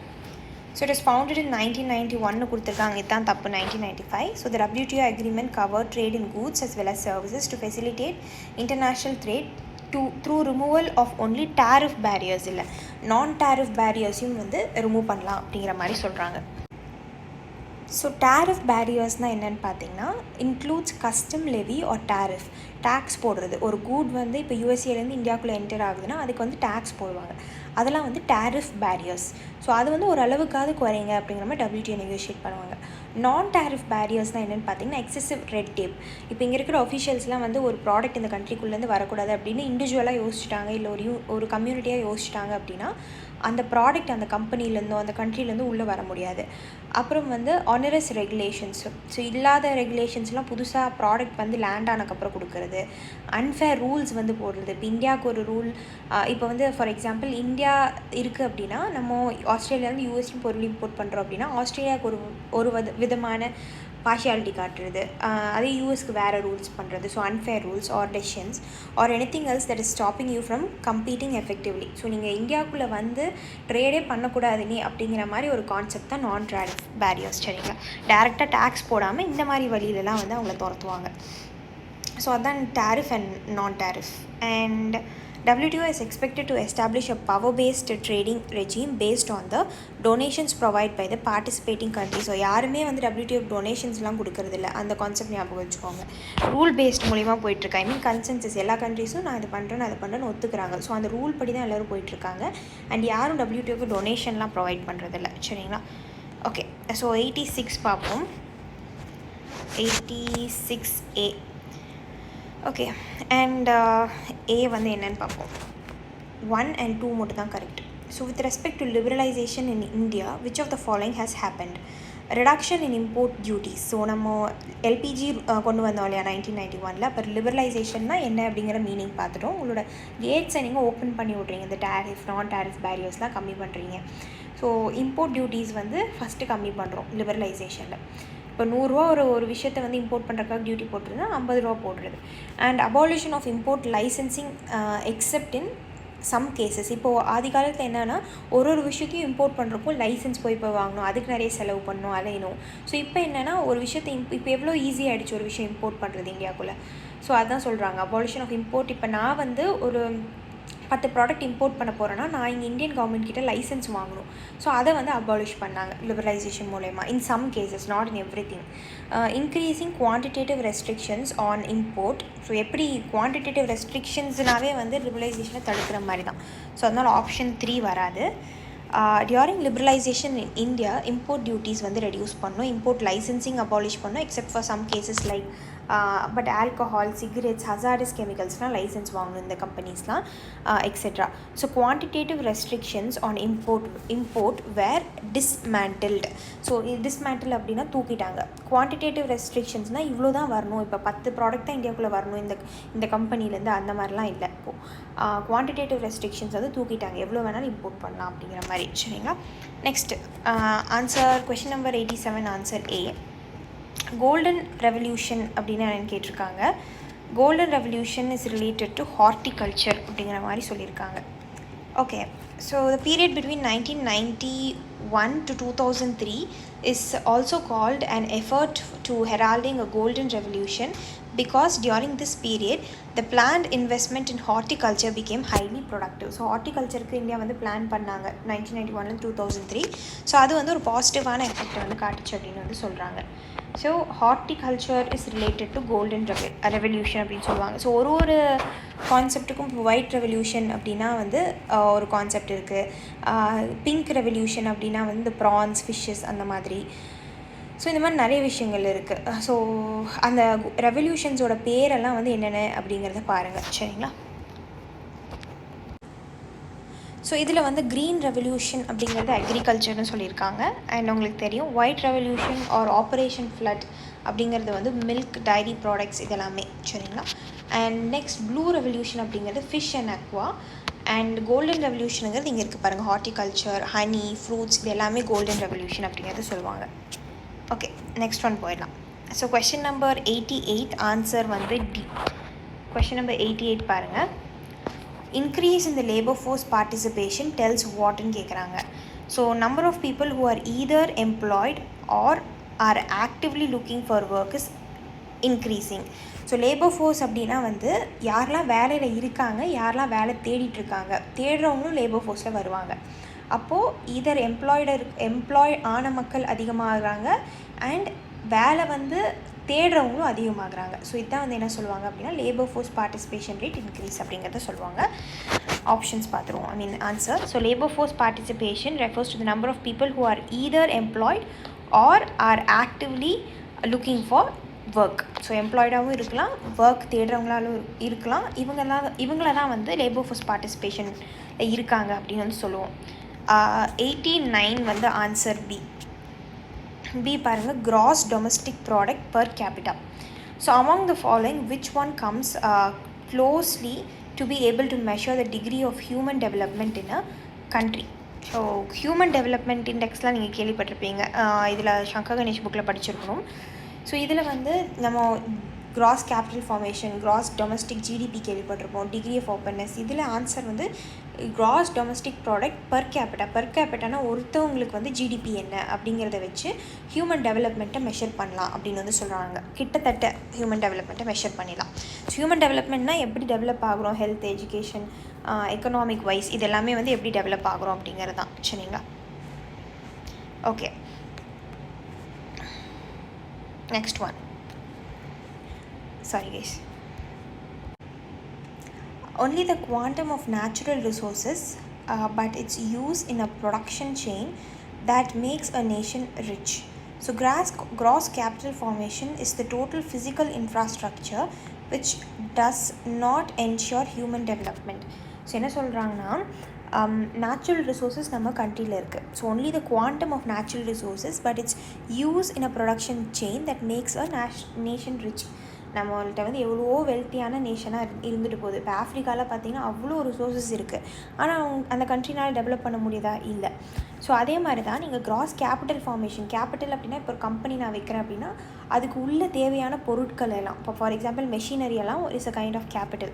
ஸோ இது வந்து is the total physical infrastructure. இப்போ கேபிட்டல் ஃபார்மேஷன் வச்சு ஒரு ஃபிசிக்கல் இன்ஃப்ராஸ்ட்ரக்சர், லேண்டு, அதுக்கப்புறம் பில்டிங், இதெல்லாமே வாங்கி போட்டுடலாம், மெஷினரிஸ் எல்லாமே, which does not ensure human development. இந்த மாதிரி ஒரு கிராஸ் கேபிட்டல் ஃபார்மேஷன் பண்ணிட்டா ஹியூமன் டெவலப்மெண்ட் வந்து ஏற்படுமா அப்படிங்கிற மாதிரி கேட்டிருக்காங்க. ஸோ ஆப்வியஸாக அதுக்கும் சம்மந்தம் இருக்குது, தவிர கிராஸ் கேபிட்டல் ஃபார்மேஷன் நடந்தால் ஹியூமன் டெவலப்மெண்ட் இருக்கும் அப்படிங்கிறத சொல்ல முடியாது, என்ஷோர் பண்ண முடியாது அப்படிங்கிறாங்க.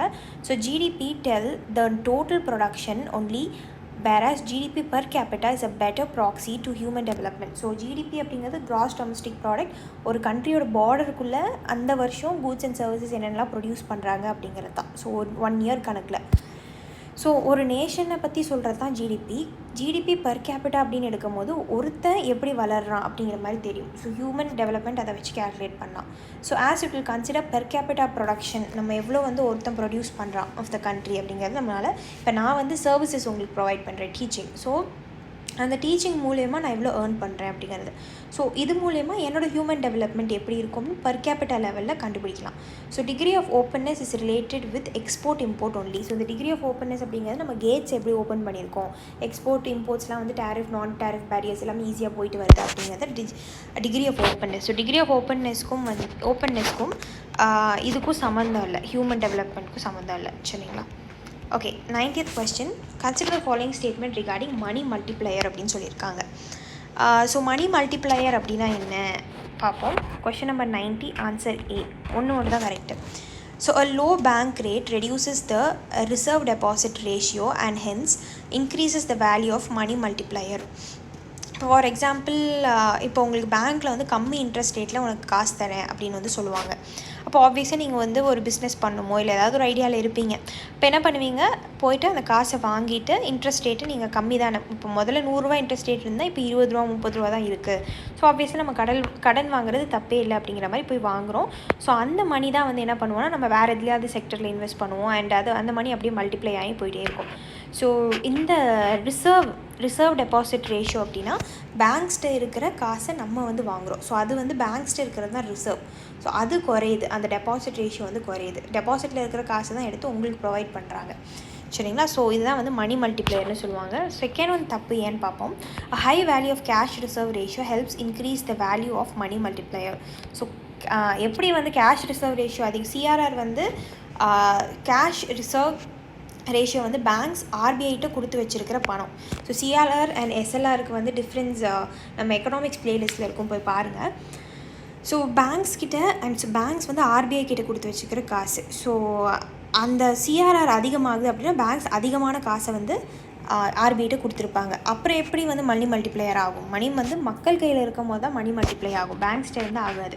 ஸோ செகண்ட் ஆப்ஷன் அதனால தான் தப்பு. இந்த கான்செப்ட்லாம் திருப்பி பார்த்தீங்கன்னா ஞாபகம் வந்துடும். So low bank rate reduces reserve deposits வந்து குறைக்கும். ஏன்னா வேறு ஒருத்தரோட டெபாசிட் எடுத்தால் நம்மளுக்கு பணம் கொடுக்குறாங்க, கடன். And hence increases the value of money multiplier which is 1 + cash deposit ratio divided by cash deposit ratio by reserve deposit ratio. So high value of CRR increase in the value of RDR. இப்போ CRR அப்படின்னா cash reserve ratio ஆர்பிஐட் இருக்கிறது. So அதுவும் வந்து reserve deposit ratio தான். CRR எஸ்எல்ஆர்லேயும் வந்து reserve பண்ணி பத்திரமா வச்சுருக்கிறது. ஸோ சிஆர்ஆருங்கிறது வந்து இன்க்ரீஸ் இந்த value of the reserve deposit ratio and then decreases the value of money multiplier. So money multiplier concept வந்து உங்களுக்கு செப்பரேட்டாக ஒரு வீடியோ எடுத்து நெக்ஸ்ட் வீடியோவாக நான் போஸ்ட் பண்ணுறேன், கரண்ட் அஃபேர்ஸ்லேருந்து எடுத்து. அப்போது நம்ம வந்து டீட்டெயிலாக பார்ப்போம். ஸோ இப்போதைக்கு மணி மல்டிப்ளையர் நம்ம கையில் காசு இருக்கிறது, மக்கள் கையில். ஸோ நம்ம மக்கள் கையில் காசு இருக்குன்னா பேங்க் ரேட் வந்து கம்மி பண்ணி, இன்னொன்று அந்த டெபாசிட் ரேஷியோவில் இருக்கிற மணி கம்மியானதாக மட்டும்தான் மக்கள் கையில் இன்னும் அதிகமான காசு வரும்னு சொல்கிறாங்க.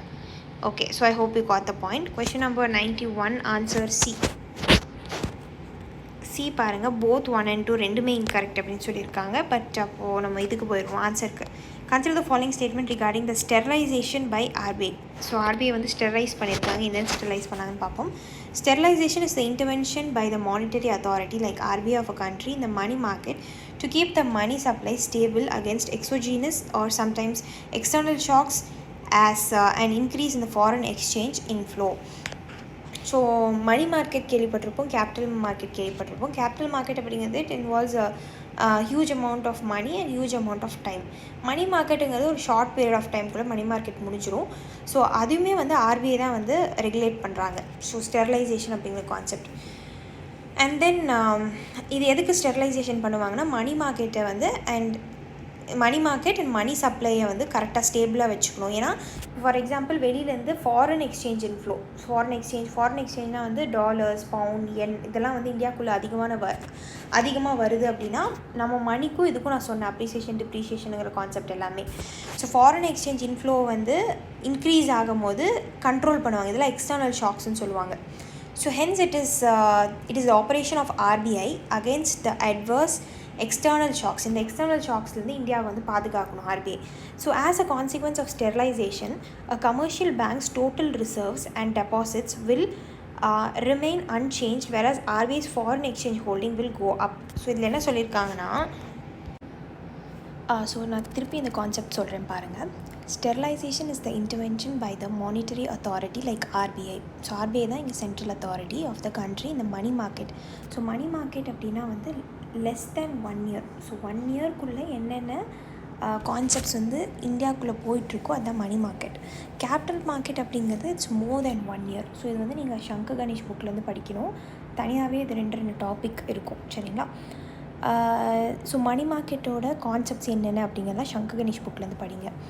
To keep the money supply stable, for example CRR, SLR, liquidity adjustment facilities, இது எல்லாமே மணி மார்க்கெட்டில் வரும். ஸோ இது வந்து மணி சப்ளையை நம்ம இப்போ மணி சப்ளை இந்தியாவிலன்னு பார்த்துக்கிட்டிங்கன்னா நம்மளோட ருப்பி தான். ஸோ இதை வந்து ஸ்டேபிளாக வச்சுக்கணும். டிப்ரிசியேஷன் இதுலேருந்துலாம் ஃப்ளக்சுவேஷன்ஸ் இல்லாமல் ஸ்டேபிளாக வச்சுக்கணும். எதில் இருந்துன்னா எக்ஸ்டர்னல் ஷாக்லேருந்து and not internal shock. So கொஷனில் என்ன கொடுத்துருக்காங்க அப்படின்னா இங்கே இன்டர்னல் ஷாக்னு கொடுத்துருக்காங்க. இன்டர்னல் ஷாக்குக்கும் ஸ்டெரிலைசேஷனுக்கும் சம்மந்தம் இல்லை, எக்ஸ்டர்னல் ஷாக்கும் ஸ்டெரிலைசேஷனுக்கும் தான் சம்மந்தம். ஆஸ் அன் இன்க்ரீஸ் இந்த ஃபாரின் எக்ஸ்சேஞ்ச் இன்ஃப்ளோ. இப்போ ஃபாரின் எக்ஸ்சேஞ்ச் இன்ஃப்ளோ அப்படின்னா நிறைய வந்து ஃபாரின் அமௌண்ட் உள்ளே வருது. ஃபார் எக்ஸாம்பிள் பவுண்டு, ஸ்டெர்லிங் இதெல்லாமே உள்ளே வந்துச்சு அப்படின்னா நிறையா ஃபாரின் மணி உள்ளே இருக்குது அப்படிங்கிறது அர்த்தம். ஸோ இந்த கான்செப்ட் நம்ம ஆல்ரெடி பார்த்துட்டோம். டிமாண்ட், சப்ளை இதெல்லாமே. இப்போ ஃபாரின் அமௌண்ட் நிறையா உள்ளே வருது அப்படின்னா ஆப்வியஸாக என்ன ஆகுனா நம்ம ருப்பிக்கான டிமாண்ட் வந்து அதிகமாயிரும், சரிங்களா? ருப்பி வந்து ரொம்ப கம்மியாயிடும். ஃபாரின் எக்ஸ்சேஞ்ச் உள்ள அதிகமாக இருக்குது அப்படின்னா நம்ம ருப்பி வந்து இங்கே கம்மியாயிரும். அப்போ டிமாண்ட் அதிகமாகும். ஸோ அதையும் வந்து ஆர்பிஐ பார்த்துக்கணும். அதனால் இந்த ஃபாரின் எக்ஸ்சேஞ்ச் இன்ஃப்ளோவை கண்ட்ரோல் பண்ணுவாங்க. Hence it is the operation of RBI against the adverse external shocks. So as a consequence of sterilization, ஸ்டெரிலைசேஷனால் என்னென்ன ஆகும்னு பார்த்துக்கிட்டிங்கன்னா a commercial bank's total reserves and deposits will remain unchanged. So ஒரு commercial bank எடுத்துக்கிட்டிங்க அப்படின்னா அவங்களோட reserves, so CRR, SLR, so இதெல்லாம் commercial பேங்க்கோட reserves. And deposit அப்படிங்கிறது நம்ம வந்து பேங்க்ஸ் கிட்ட கொடுத்துருக்கிற டெபாசிட் அமௌண்ட். ஸோ இது வந்து அன்சேஞ்சாக இருக்கும். இதில் வந்து எதுவும் இன்க்ரீஸோ டிக்ரீஸோ அதெல்லாமே எதுவுமே ஆகாது. Whereas RBI's foreign exchange holding will go up. So RBI வந்து ஃபாரின் எக்ஸ்சேஞ்ச் ரிசர்வ்ஸ்னு சொல்லி ஒரு ரிசர்வ் வச்சுருப்பாங்க. ஸோ அதுதான் வந்து அதிகமாகும். ஏன்னா ஆர்பிஐ நிறைய amount of foreign exchange inflow உள்ளே வருதுன்னா அதெல்லாம் இழுத்து ஆர்பிஐ உள்ளே போட்டுப்பாங்க. ஸோ அவங்களோட ரிசர்வ்ஸ்குள்ளே போட்டுப்பாங்க. ஸோ இதுக்கும் கமர்ஷியல் பேங்க்ஸ் டெபாசிட்டும் ரிசர்வ்ஸும் இன்க்ரீஸ் பண்ணுறதுக்கும் சம்மந்தமே இல்லை, சரிங்களா? ஸோ இதில் வந்து ஆன்சர் என்ன கொடுத்துருக்காங்க அப்படின்னு பார்த்தீங்கன்னா சி, ரெண்டுமே இன்கரெக்ட். ஏன்னா the consequence of sterilization the commercial banks total reserve and deposit will increase ன்னு சொல்லியிருக்காங்க. இது தப்பு. unchanged அப்படிங்கிற வார்த்தை இங்கே வரணும். and the RBI's foreign exchange holding will remain unchanged கொடுத்துருக்காங்க. இது தப்பு. that will increase. ஸோ ரெண்டுமே incorrect. So 92 seasonal unemployment in rural areas of India is largely due to what அப்படின்னு கேட்டிருக்காங்க. So seasonal unemployment, disguised unemployment இது எல்லாமே பார்த்துட்டோம். 92க்கு answer B, heavy dependence on agriculture. இப்போது அக்ரிகல்ச்சர் அப்படிங்கிற கான்செப்ட் வந்து த்ரூ அவுட் த இயர் வந்து அக்ரிகல்ச்சர் பண்ண முடியாது. அதனால தான் அக்ரிகல்ச்சர் அண்ட் ஆலிட் ஆக்டிவிட்டீஸ்ன்னு கொண்டு வந்தாங்க. இந்த பவுல்ட்ரி, இந்த மீட்டு இதெல்லாமே வந்து முழுசாக ஒரு வருஷம் முழுக்க உங்களோட லேண்ட்லேருந்து உங்களால் அவுட்புட் எடுக்க முடியாது. ஸோ 6 மாதம் வந்து உங்களுக்கு க்ராப் வந்து விதைப்பீங்க. அதுக்கப்புறம் அதை அறுவடை பண்ணி அதை விற்றக்கப்புறம் 6 மாதம் வந்து உங்களுக்கு மான்சூனில், India is dependent country on monsoon. So இதெல்லாம் தண்ணி இதெல்லாம் பிரச்சனை இதெல்லாமே இருக்குது. ஸோ 6 மாதம் வந்து ஃபார்மர்ஸ் சும்மா இருப்பாங்க. ஸோ இது வந்து சீசனல் அன்எம்ப்ளாய்மெண்ட் சொல்லுவாங்க. சீசனுக்கு ஏற்ற மாதிரி அன்எம்ப்ளாய்மெண்ட் இருக்கும். இது ஏன் அப்படின்னா அக்ரிகல்ச்சரில் மட்டுமே டிபெண்ட் ஆகிருக்காங்க. இப்போ வேறு ஏதாவது ஒரு ஆக்டிவிட்டி, எம்எஸ்எம்இ, இண்டஸ்ட்ரி இதில் எல்லாத்தையுமே வந்து ரூரல் ஏரியாஸ் வந்து டிபெண்ட்டாக இருந்தாங்க அப்படின்னா இங்கே ஒரு 6 மாதம் அங்கே ஒரு 6 மாதங்கிற மாதிரி இருக்கலாம், ஸோ இது இல்லாதனால தான் வந்து சீசனல் அன்எம்ப்ளாய்மெண்ட் நடக்குது ரூரல் ஏரியாஸில் ஆஃப் இந்தியா. ஸோ இங்கே பாருங்கள், in regions where there are only 2 crop seasons, for example rabi and kharif crop, so summer crop winter crop னு இருக்குது. After harvesting of crops there is no less work available for the farmers. So இந்த rabi crop kharif crop எல்லாமே வந்து அறுவடை பண்ணக்கப்புறம் ஒர்க்கே இருக்காது, இல்லைனா ரொம்ப லெஸ் ஒர்க் இருக்கும். So agriculture is kind of seasonal activity. So அக்ரிகல்ச்சரே பார்த்துக்கிட்டிங்கன்னா throughout the year full activity கிடையாது, சீசனல் ஆக்டிவிட்டி தான். சீசனுக்கு ஏற்ற மாதிரி தான் உங்களால் க்ராப்ஸை வந்து விளைக்க முடியும். So in rural areas there is heavy dependence on agriculture leading to seasonal unemployment. இதனால் அந்த நோ ஒர்க் இல்லைனா லெஸ் ஒர்க் இருக்கிற இடத்துல சீசனல் அன்எம்ப்ளாய்மெண்ட் ஏற்பட்டுருது. 93 ஆன்சர் வந்து B. Consider the following statement regarding liquidity trap அப்படின்னு கேட்டிருக்காங்க. ஸோ ஆன்சர் பார்த்துக்கிட்டிங்கன்னா 1 and 3 மட்டும் தான் கரெக்ட். லிக்விடிட்டி ட்ராப்பில் வந்து சேவிங்ஸ் ரேட் ஹை ஆகிடும். ஃபார் எக்ஸாம்பிள் லிக்விடிட்டினா காசு. ஸோ அந்த காசை வந்து எங்கேயோ ட்ராப் ஆகிருக்கு. ஸோ ஆப்வியஸாக இப்போ நான் வந்து காசை செலவு பண்ணாமல் சேர்த்தி வச்சுட்டே இருக்கேன்னா அந்த காசு வந்து நம்மளோட மார்க்கெட்டில் இருக்காது. ஸோ நான் ஒரு இடத்துல சேர்த்தி வச்சுக்கிட்டே இருக்கேன் அப்படின்னா லிக்விட் ட்ராப் ஆகிடுது. ஸோ சேவிங்ஸ் ரேட் வந்து ஹையாக இருக்குது. அண்ட் நெக்ஸ்ட் ஒன் பாருங்கள், 93B 3. Fluctuations in money supply fails to translate into fluctuation in price. So இது வந்து 3 என்னென்னு பார்ப்போம். இன்ட்ரெஸ்ட் ரேட் வந்து ஹையாக இருக்கும்னு சொல்லியிருக்காங்க. லிக்விடிட்டி ட்ராப்பில் வந்து காசு உங்ககிட்ட அதிகமாக இருக்குது, சரிங்களா? அப்போது இன்ட்ரெஸ்ட் ரேட் எப்படி ஹையாக இருக்கும்? இன்ட்ரெஸ்ட் ரேட் ஹையாக இருக்கிறதுக்கு வாய்ப்பு இல்லை. ஏன் அப்படிங்கிறத நம்ம பார்ப்போம். ஸோ 1 and 3 மட்டும் தான் கரெக்டுன்னு சொல்லியிருக்காங்க இல்லையா? பி.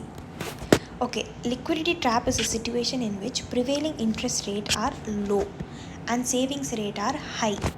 இப்போது liquidity trap அப்படிங்கிறது என்னென்னா, 2 கான்செப்ட் நீங்கள் படிக்கணும். இன்ட்ரெஸ்ட் ரேட் வந்து லோவாக இருக்குது, சரிங்களா? இன்ட்ரெஸ்ட் ரேட் லோவாக இருந்தால் என்ன விஷயம் அப்படின்னு பார்த்துக்கிட்டிங்கன்னா, இன்ட்ரெஸ்ட் ரேட் லோவாக இருந்தால் தான் நிறைய பேர் போய் கடன் வாங்குவாங்க. அந்த கடனை வந்து நம்ம மார்க்கெட்டில் யூஸ் பண்ணுவாங்க. அப்போ தான் மணி மல்டிப்ளை ஆகும், சரிங்களா? ஸோ இது வந்து லிக்விடிட்டி ட்ராப்னு சொல்கிறாங்க. Is a situation in which the prevailing interest rate are low and the savings rate is high. So இவங்க நிஜமாலுமே இந்த காசை வாங்கி மார்க்கெட்டில் தான் செலவு பண்ணுறாங்களா அப்படிங்கிறது ஒரு டவுட், சரிங்களா? அது வந்து ஒரு kind of liquidity trap.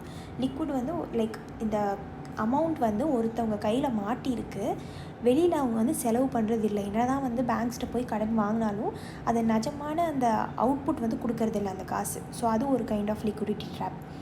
And next one, இவங்க காசை வாங்கி ஒரு வேளை சேவ் பண்ணி வச்சுட்டாங்கன்னா, இதே காசை நான் வாங்குகிறேன், செலவு பண்ணாமல் சேவ் பண்ணி வைக்கிறேன். So savings rate are high, making monetary policy ineffective. So RBI கொண்டு வர மானிட்டரி பாலிசி எல்லாமே இன்எஃபெக்டிவ் ஆகிடும், சரிங்களா? Okay, and then next one, it creates fluctuations in money supply that fails to translate into fluctuations in price level. So ஃப்ளக்சுவேஷன்ஸ்னால் வந்து ரொம்ப அதிகமாக வந்து ஒரு ப்ராடக்ட்டோட விலையாகுது, இல்லை கம்மியாக இருக்குது. So it creates fluctuations in money supply. So money supply வந்து அதிகமாக வருது இல்லை கம்மியாக வருது இந்த மாதிரி ஆகிடும். That fails to translate into fluctuations into price level. So இந்த கான்செப்ட் பாருங்கள். ஸோ இதில் என்ன சொல்ல வராங்கன்னா, இப்போ ஆப்வியஸாக ஒரு இடத்துல மணி சப்ளை இல்லைன்னு வச்சுக்கோங்களேன், காசு இல்லை அந்த இடத்துல. அப்போது அங்கே இருக்கிற ப்ராடக்ட்ஸை வந்து வாங்க முடியுமா மக்கள்னால? வாங்க முடியாது. இப்போ காசு இல்லைன்னா அங்கே இருக்கிற ப்ராடக்டோட விலையும் கம்மியாகணும், ப்ரைஸ் லெவல் வந்து லோ ஆகணும். ஸோ என்ன ஆகுது அப்படின்னு பார்த்தீங்கன்னா, காசு வந்து இல்லை, அதே நேரத்தில் அந்த ப்ராடக்டோட விலையும் கம்மியும் ஆகலை, அதே மாதிரி தான் இருக்குது. அப்போ மக்கள்னால ஒழுங்கான எக்கனாமிக் ஆக்டிவிட்டியில் இன்வால்வ் பண்ண முடியாது. ஸோ ஒரு லிக்விடிட்டி ட்ராப் என்னென்னலாம் ஆகுதுன்னு பாருங்கள். அண்ட் இன்னொரு விஷயம் என்னென்னா, liquidity trap is situation in which prevailing interest rate are low. அப்படின்னா ஃபார் எக்ஸாம்பிள் இன்ட்ரெஸ்ட் ரேட் வந்து கம்மியாக இருந்ததுன்னா யாராவது போய் டெபாசிட் பண்ணுவாங்களா? டெபாசிட் பண்ண மாட்டாங்க. டெபாசிட் பண்ணால் தான் பேங்க்குக்கு அதிகமான காசு போகும். அந்த காசை ஒரு பிஸ்னஸ் ஆக்டிவிட்டியில் அவங்க வேறு எங்கேயாவது கடனுக்கு தருவாங்க. ஸோ அப்படி கடன் தரும்போது தான் வந்து அவங்க ஒரு பிஸ்னஸ் ஆக்டிவிட்டி இன்வால்வ் ஆகி எம்ப்ளாய்மெண்ட் ஜென்ரேஷன் கொடுப்பாங்க. எம்ப்ளாய்மெண்ட் ஜென்ரேஷன் மூலிமா வேறு யாரோ ஒருத்தவங்க காசு சம்பாதிப்பாங்க. அண்ட் அது இல்லாமல் அந்த காசுலேருந்து இவங்க ப்ராஃபிட் பார்ப்பாங்க. அந்த ப்ராஃபிட்லேருந்து பேங்க்குக்கு இன்ட்ரெஸ்ட் பே பண்ணுவாங்க. ஸோ இந்த மாதிரி ஒரு சூப்பர்பான சைக்கிள் இருக்கும் எக்கனாமியில். பட் இன்ட்ரெஸ்ட் ரேட் வந்து ப்ரிவைலிங் இன்ட்ரெஸ்ட் ரேட் லோவாக தான் இருக்கும். ஸோ அதனால் யாரும் போய் டெபாசிட் பண்ண மாட்டாங்க. ஸோ அது வந்து லிக்விடிட்டி ட்ராப். இதுதான் இங்கே சொல்லியிருக்காங்க, சரிங்களா? அது நீங்கள் வச்சுக்கோங்க. நெக்ஸ்ட் கொஸ்டின் நம்பர் 94, ஆன்சர் வந்து பி. 94 பார்ப்போம். ஸோ இன்ட்ரெஸ்ட் ரேட் இஸ் ஹைன்னு கொடுத்துருக்காங்க, தப்பு. இன்ட்ரெஸ்ட் ரேட் வந்து லோ. ஸோ லிக்விடிட்டியில் எல் இருக்குது, லோலையும் எல் இருக்குது அப்படிங்கிற மாதிரி ஞாபகம் வச்சுக்கோங்க. Which of the following tax methods is or act as automatic stabilisers? எந்த டேக்ஸ் மெத்தட் வந்து ஆட்டோமேட்டிக்காக நம்மளோட எக்கனாமியை ஸ்டெபிளைஸ் பண்ணிடும் அப்படின்ற மாதிரி கேட்டிருக்காங்க. எது கரெக்டுன்னு பாருங்கள். B, proportional tax and progressive tax. இந்த வார்த்தையிலேருந்தே தெரியும், ரெக்ரெசிவ் டேக்ஸ் அப்படிங்கிறது வந்து ஸ்டெபிளைசர் கிடையாது. ரெக்ரெசிவ் அப்படிங்கிறது ஒருத்தவங்களை போட்டு டேக்ஸ் போட்டு அவங்கள அமுத்துறது. ஸோ அந்த ஆப்ஷன் வராது. So the proportional tax acts as an automatic stabilizer, a shock absorber, because it makes disposable income and thus consumer spending less sensitive to fluctuations in GDP. So இப்போ proportional tax என்னென்னு பார்த்தீங்கன்னா எல்லாருக்குமே ஈக்குவலாக, இப்போ நான் 100 ரூபா tax கட்டுறேன்னா நீங்களும் 100 ரூபா தான் டேக்ஸ் கட்டுவீங்க. அதுதான் ப்ரொபோஷ்னல் டேக்ஸ், சரிங்களா? ப்ரோக்ரெசிவ் டேக்ஸ் அப்படின்னா ரிச்சுக்கு வந்து அதிகமான டேக்ஸ் போடுறது. இப்போ ஃபார் எக்ஸாம்பிள் 10,000 ஒருத்தர் சம்பாதிக்கிறாருன்னா 1000 ரூபா டேக்ஸ் போடுறது. அண்ட் லைக் இன்கேஸ் 1000 ரூபா சம்பாதிக்கிறாருன்னா அப்படின்னா அவருக்கு வந்து ரொம்ப கம்மியாக 1 ரூபா 2 ரூபா டேக்ஸ் போடுறது. ஸோ உங்களோட இன்கம்க்கு ஏற்ற மாதிரி டேக்ஸ் போடுறது தான் ப்ரோக்ரெசிவ் டேக்ஸ். ரெக்ரெசிவ் டேக்ஸ் அப்படின்னா வந்து ஃபார் எக்ஸாம்பிள், ஸோ ஃபர்ஸ்ட் வந்து இந்த 3 டேக்ஸ்க்கு மீனிங் பார்ப்போம். Progressive tax, a tax that takes a larger percent of income from high income groups than from low income groups. Progressive tax அப்படிங்கிறது வந்து இப்போ நீங்கள் 100 ரூபா சம்பாதிக்கிறீங்கன்னா அந்த 100 ரூபாய்க்கு ஏற்ற மாதிரி உங்களுக்கு டேக்ஸ் போடுறது, சரிங்களா? ஸோ ஹையர் இன்கம், அதிகமான இன்கம் வாங்குறவங்களுக்கு அதிகமான tax than the lower income groups. Proportional tax அப்படின்னா the tax that taxes the same percentage of income from all groups. So the tax that takes the same percentage of income அப்படின்னா same percentage of tax எல்லா குரூப்புக்குமே ஒரே மாதிரி tax போடுறது தான் வந்து proportional taxation system அப்படின்னு சொல்லுவாங்க. ஸோ இப்போ ஜிஎஸ்டியெல்லாம் வந்து இப்போ நான் ஒரு பொருள் வாங்குறேன்னா அதுதான் வந்து ரிச்சும் வாங்குவாங்க, போரும் வாங்குவாங்க, மிடில் கிளாஸும் வாங்குவாங்க. ஸோ எல்லாருமே வந்து ஒரே மாதிரி டேக்ஸ் தான் வந்து பே பண்ணுறோம். ஸோ அது வந்து ப்ரொபோஷ்னல் டேக்ஸேஷன் சிஸ்டம்னு சொல்லுவாங்க.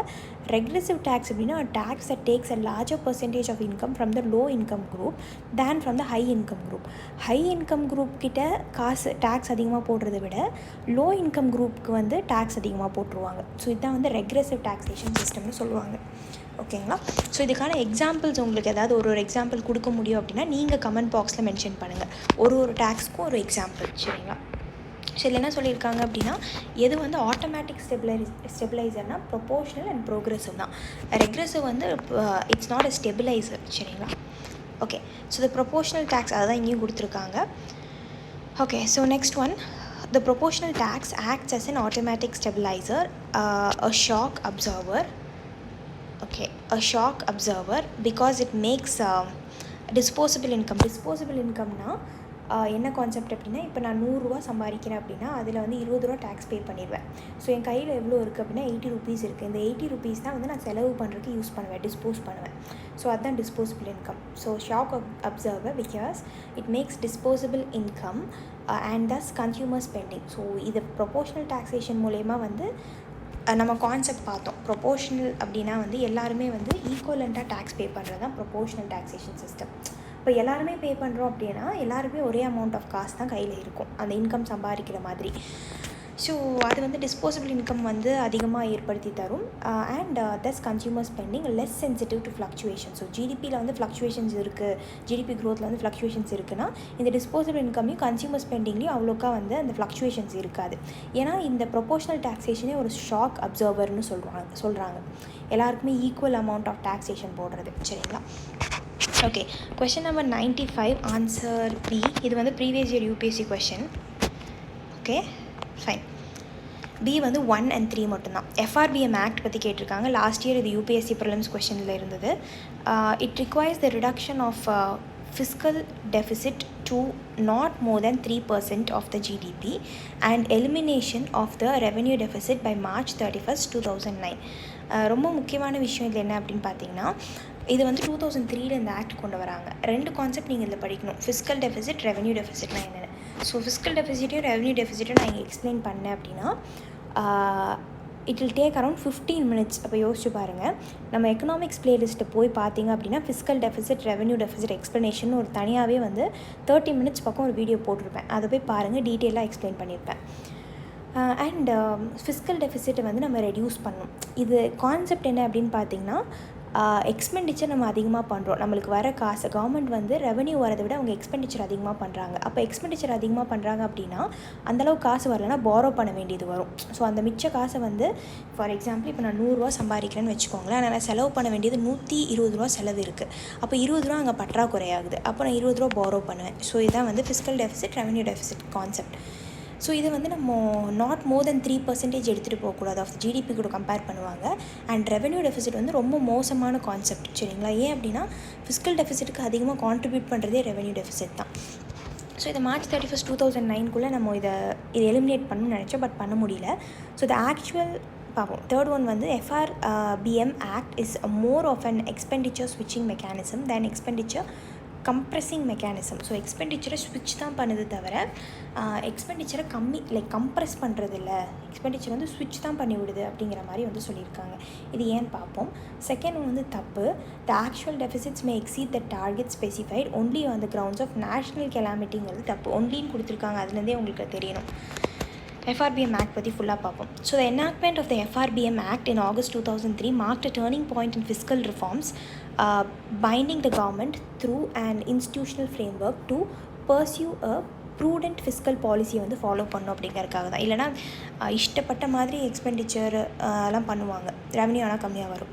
So the act mandates the central government to take appropriate measures to reduce fiscal deficit not more then 3% of GDP and revenue deficit 2009 eliminate பண்ணணும் அப்படிங்கிறது.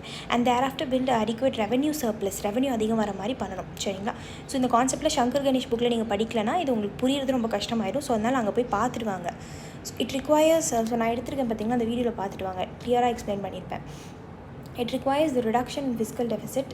அதுக்கப்புறம் என்னென்னு பார்த்தீங்கன்னா இந்த ஃபிஸ்கல் டெஃபிசிட்டை 0.3% of the GDP every year குறைக்கணும்.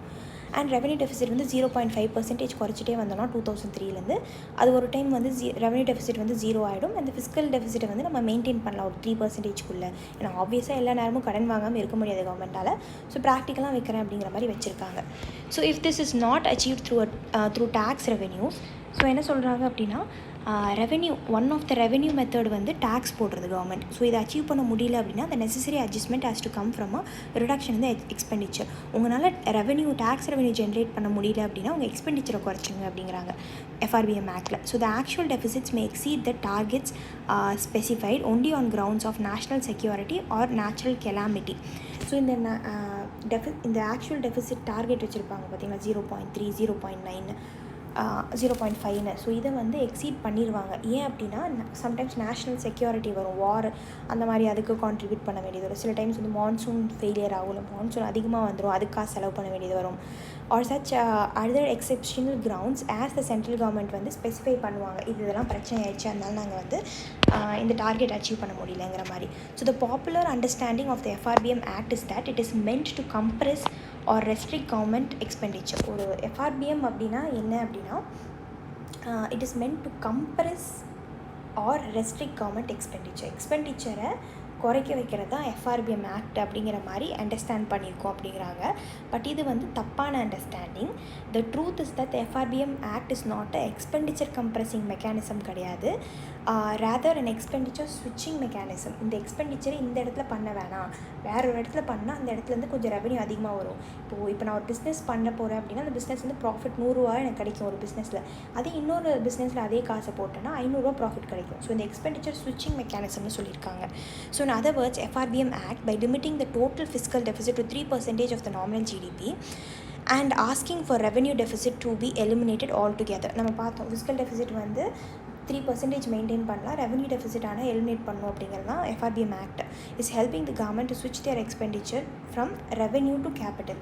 ஸோ ரெவன்யூலேருந்து கேபிட்டலுக்கு வந்து மாறுறதா வந்து சொல்லியிருக்காங்க. கேபிட்டல் எக்ஸ்பெண்டிச்சர் பண்ணாங்க அப்படின்னா பல வருஷம் இருக்கும். இப்போ ஒரு மெஷின் நான் வாங்கி போடுறேன் அப்படின்னா அந்த மெஷின் பல வருஷம் அந்த இடத்துல இருக்கும். அந்த பல வருஷமாக அந்த மெஷின் வந்து எனக்கு அவுட்புட் கொடுத்துட்டே இருக்கும். ஸோ இதுதான் வந்து கான்செப்ட். ஸோ இப்படி தான் ஸ்விட்ச் ஆகுறாங்க, எக்ஸ்பெண்டிச்சர் இப்படி தான் ஸ்விட்ச் பண்ணுறாங்க, சரிங்களா? Next question number 96, answer D. Concept ரொம்ப முக்கியம். 96 வந்து பேப்பர் கோல்டு வந்து ஸ்பெஷல் ட்ராயிங் ரைட்ஸ்னு சொல்லுவாங்க. இது previous year UPSC question. So in 1967 என்ன ஆச்சுன்னா gold was displaced by creating the special drawing rights. இப்போ கோல்டு வந்து ரிசர்வாக வச்சுக்கணும் அப்படிங்கிற மாதிரிலாம் சில கான்செப்ட்ஸ் இருக்குது. ஸோ அதை வந்து ரீப்ளேஸ் பண்ணி ஸ்பெஷல் ட்ராயிங் ரைட்ஸ்னு ஒன்று கொண்டு வந்தாங்க. ஆல்சோ நோன் அஸ் பேப்பர் கோல்டுன்னு சொல்லுவாங்க அதை. ஸோ இந்த IMF, so international monetary fund இருக்காங்க இல்லையா, with intention of increasing the stock of international reserves. இப்போ நம்ம வந்து RBI வந்து என்ன பண்ணுவாங்கன்னா இன்டர்நேஷ்னல் ரிசர்வ்ஸ் மெயின்டைன் பண்ணுவாங்க. ஸோ இந்த இன்டர்நேஷ்னல் ரிசர்வ்ஸ் வந்து கோல்டு, இந்த மாதிரி ஃபாரின் எக்ஸ்சேஞ்சு அந்த அமௌண்ட் வந்துட்டு டாலர், பவுண்ட், ஸ்டெர்லிங் இந்த மாதிரிலாம் வந்து சேர்த்து வைப்பாங்க, ரிசர்வ் வச்சுருப்பாங்க. ஸோ அதில் வந்து ஃபார் எக்ஸாம்பிள் SDRும் வச்சுக்கலாம். ஸோ இதெல்லாமே நம்மளோட ரிசர்வ்ஸ், இன்டர்நேஷ்னல் ரிசர்வ்ஸ்னு சொல்லுவோம், சரிங்களா. ஸோ இதுதான் வந்து IMF வந்து இன்கேஸ் நீங்கள் கோல்டு வந்து வைக்க முடியல அப்படின்னா அந்த இடத்துல paper gold, SDR, special drawing rights வைக்கலாம். ஸோ இந்த ஸ்பெஷல் ட்ராயிங் ரைட்ஸ் கான்செப்ட்டும் என்ன அப்படின்னு பார்த்தீங்கன்னா ஒரு பெரிய வகையான கான்செப்ட். ஸோ இதுக்கான நோட்ஸ் வந்து உங்களுக்கு நான் சென்ட் பண்ணுறேன், ஒரு தடவை ரீட் பண்ணி பாருங்கள். அண்ட் அதில் ஏதாவது டவுட்ஸ் இருந்ததுன்னா கேளுங்க. டெலிகிராமில் இல்லைனா வாட்ஸ்அப்பில் கேட்கலாம். கீழே டெஸ்கிரிப்ஷன் பாக்ஸில் நம்பர் ப்ரொவைட் பண்ணியிருக்கோம், சரிங்களா. ஓகே, 97 வந்து ஆன்சர் டி பாருங்கள். 4 and 5 ஒன்லி எது கரெக்டுன்னு கேட்டிருக்காங்க. So which of the following is called paper tax அப்படின்னு சொல்லியிருக்காங்க. எஸ்டேட் டேக்ஸ், வெல்த் டேக்ஸ், இது ரெண்டுமே வந்து பேப்பர் டேக்ஸ். ஏன் அப்படின்னு பார்ப்போம். ஸோ இந்த personal income tax, corporation tax are direct taxes. இதெல்லாம் டேரக்ட் டேக்ஸ் உங்களுக்கு தெரியும். டேரக்ட் டேக்ஸ்னால் உங்களுக்கு வர அமௌண்ட்டுக்கு நீங்கள் டேக்ஸ் பே பண்ணுவீங்க. இன்கம் வரும், அதுக்கப்புறம் கார்பரேஷன் கம்பெனி வச்சுருந்தீங்கன்னா அது வந்து ப்ராஃபிட் வரும். இதெல்லாமே வந்து direct tax. So other direct taxes வந்து பார்த்துக்கிட்டிங்கன்னா wealth tax, gift tax. Gift ஒன்று வருதுன்னா அதுக்கு டேக்ஸ் பே பண்ணுவீங்க, உங்கள் வெல்த் வச்சிருக்கிற அளவுக்கு டேக்ஸ் பே பண்ணுவீங்க. எஸ்டேட் டியூட்டி இப்போ இல்லை, now abolished, have never been of much significance in terms of revenue yield. So இந்த வெல்த் டேக்ஸு, இந்த எஸ்டேட் டியூட்டி, இதெல்லாமே வந்து கிஃப்ட் டேக்ஸ்லாம் வந்து அவ்வளோ அளவுக்கு கவர்மெண்ட்டுக்கு ரெவன்யூ கொடுக்கல, பர்சனல் இன்கம் டேக்ஸும் கார்பரேஷன் டேக்ஸ் கொடுத்த அளவுக்கு. And thus have been referred to as paper tax. Paper டேக்ஸ்னால் பேப்பரில் மட்டும்தான் இருக்குது, நம்ம இந்த அளவுக்கு ரெவன்யூ வரும்னு ஆன்டிசிபேட் பண்ணியிருப்போம், பட் வந்திருக்காது. ஸோ அதான் வந்து பேப்பர் டேக்ஸ், சரிங்களா. ஓகே, ஸோ ஒழுங்கான ரெவன்யூ கொடுத்துருக்காது, அவுட்கம் கொடுத்துருக்காது. 98 பார்ப்போம். 98 வந்து answer C, both 1 and 2. Decreasing the bank rate will increase the money supply இந்த மார்க்கெட் ரேட். இது ஆல்ரெடி உங்களுக்கு சொல்லியிருக்கேன். இப்போ பேங்க்கில் வந்து இன்ட்ரெஸ்ட் ரேட் கம்மியாக இருந்ததுன்னா எல்லாருமே வந்து கடன் வாங்குவோம். அந்த கடன் வாங்கினதை வச்சு நம்ம என்ன பண்ணுவோம்னா நம்ம மார்க்கெட்டில் யூஸ் பண்ணுவோம். அண்ட் அது மூலிமா எம்ப்ளாய்மெண்ட் ஜென்ரேட் பண்ணலாம், இல்லை வந்து நம்மளுக்கான ப்ராடக்ட்ஸ் நம்ம வாங்கிக்கலாம். எம்ப்ளாய்மெண்ட் ஜென்ரேட் பண்ணுறது மூலிமா அவங்களுக்கு காசு கிடைக்கும். அவங்க என்ன பண்ணலான்னா அதை வச்சு அவங்க ஃபேமிலியை பார்த்துக்கலாம். அண்ட் இதுலேருந்து ப்ராஃபிட் வரும். இந்த மாதிரி நிறைய கான்செப்ட்ஸ் இருக்குது. ஸோ பேங்க் ரேட் டிக்ரீஸ் ஆகும்போது மணி சப்ளை மார்க்கெட்டில் இன்க்ரீஸ் ஆகும். Selling the bond in open market operation will decrease the stock of high powered money. So இங்கே வந்து ஹை பவர்ட் மணினா என்னென்னு தெரியணும். அப்புறம் வந்து பாண்ட் செல்லிங் பற்றின கான்செப்ட் தெரியணும். ஓப்பன் மார்க்கெட் ஆப்ரேஷன்னா என்னென்னு தெரியணும் உங்களுக்கு. ஸோ இங்கே பார்ப்போம்.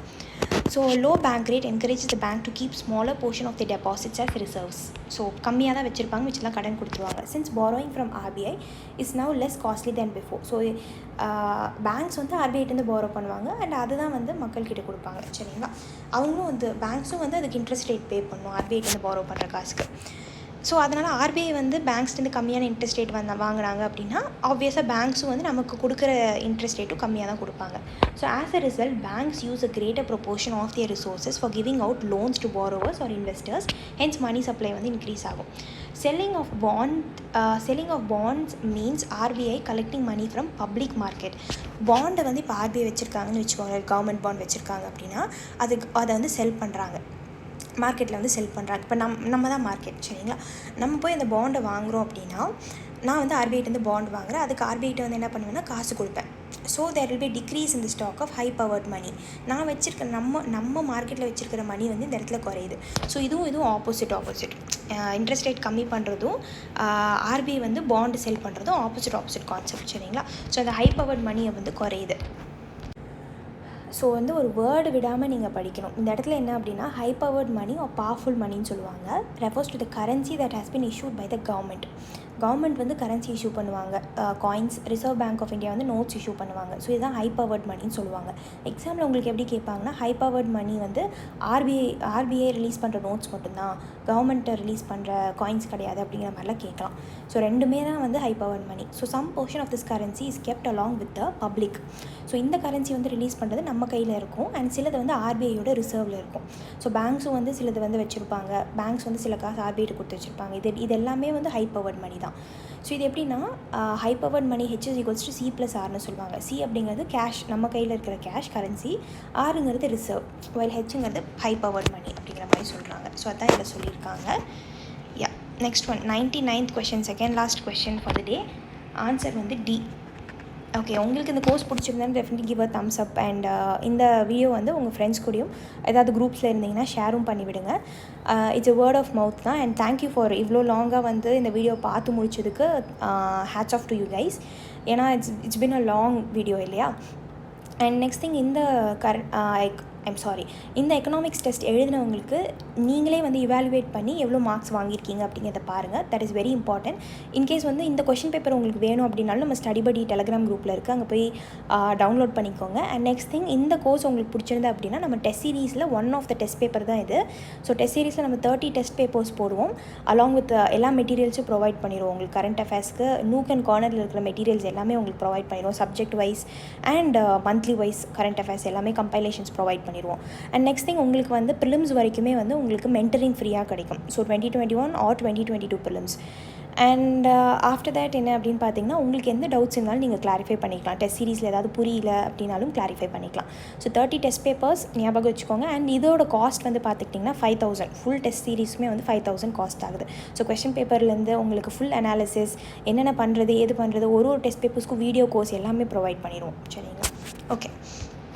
ஸோ இப்போ question number 99, answer D. 1, 2 and 3 மூணுமே இன்கரெக்ட். ஸோ அதனால் நம்ம வந்து ஆன்சர் பார்ப்போம். So in accordance with the goal of the state controlling the commanding heights of the economy. So question பார்த்துருவோம். Consider the following statement. 3 option கொடுத்துருக்காங்க. Industrial policy resolution, and then the resolution, அந்த ரெசல்யூஷனை பற்றி பேசியிருக்காங்க. சரிங்களா? So in accordance with the goal of the state controlling the commanding heights of the economy, the Industrial Policy Resolution 1956 வந்து adapt பண்ணாங்க இண்டஸ்ட்ரீஸ்க்காக.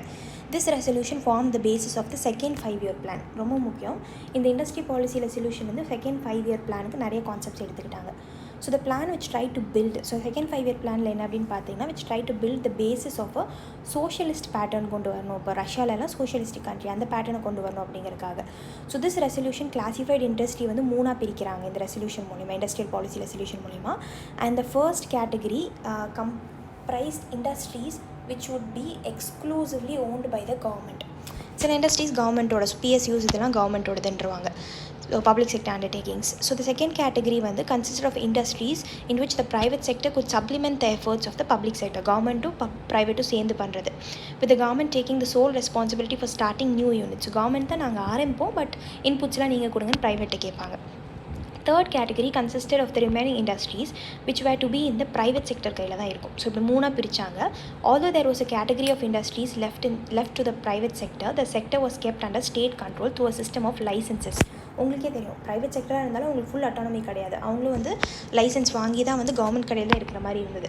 So no new industry was allowed unless a license was obtained from the government. So license வாங்காமல் எந்த புது இண்டஸ்ட்ரியும் தொடங்க முடியாது அப்படிங்கிறது. So this policy was used for promoting industry in backward ரீஜன்ஸில் வந்து இண்டஸ்ட்ரி டெவலப் பண்ணோம் அப்படிங்கிற கான்செப்ட் தான் இந்த இண்டஸ்ட்ரியல் பாலிசி ரெசல்யூஷன்.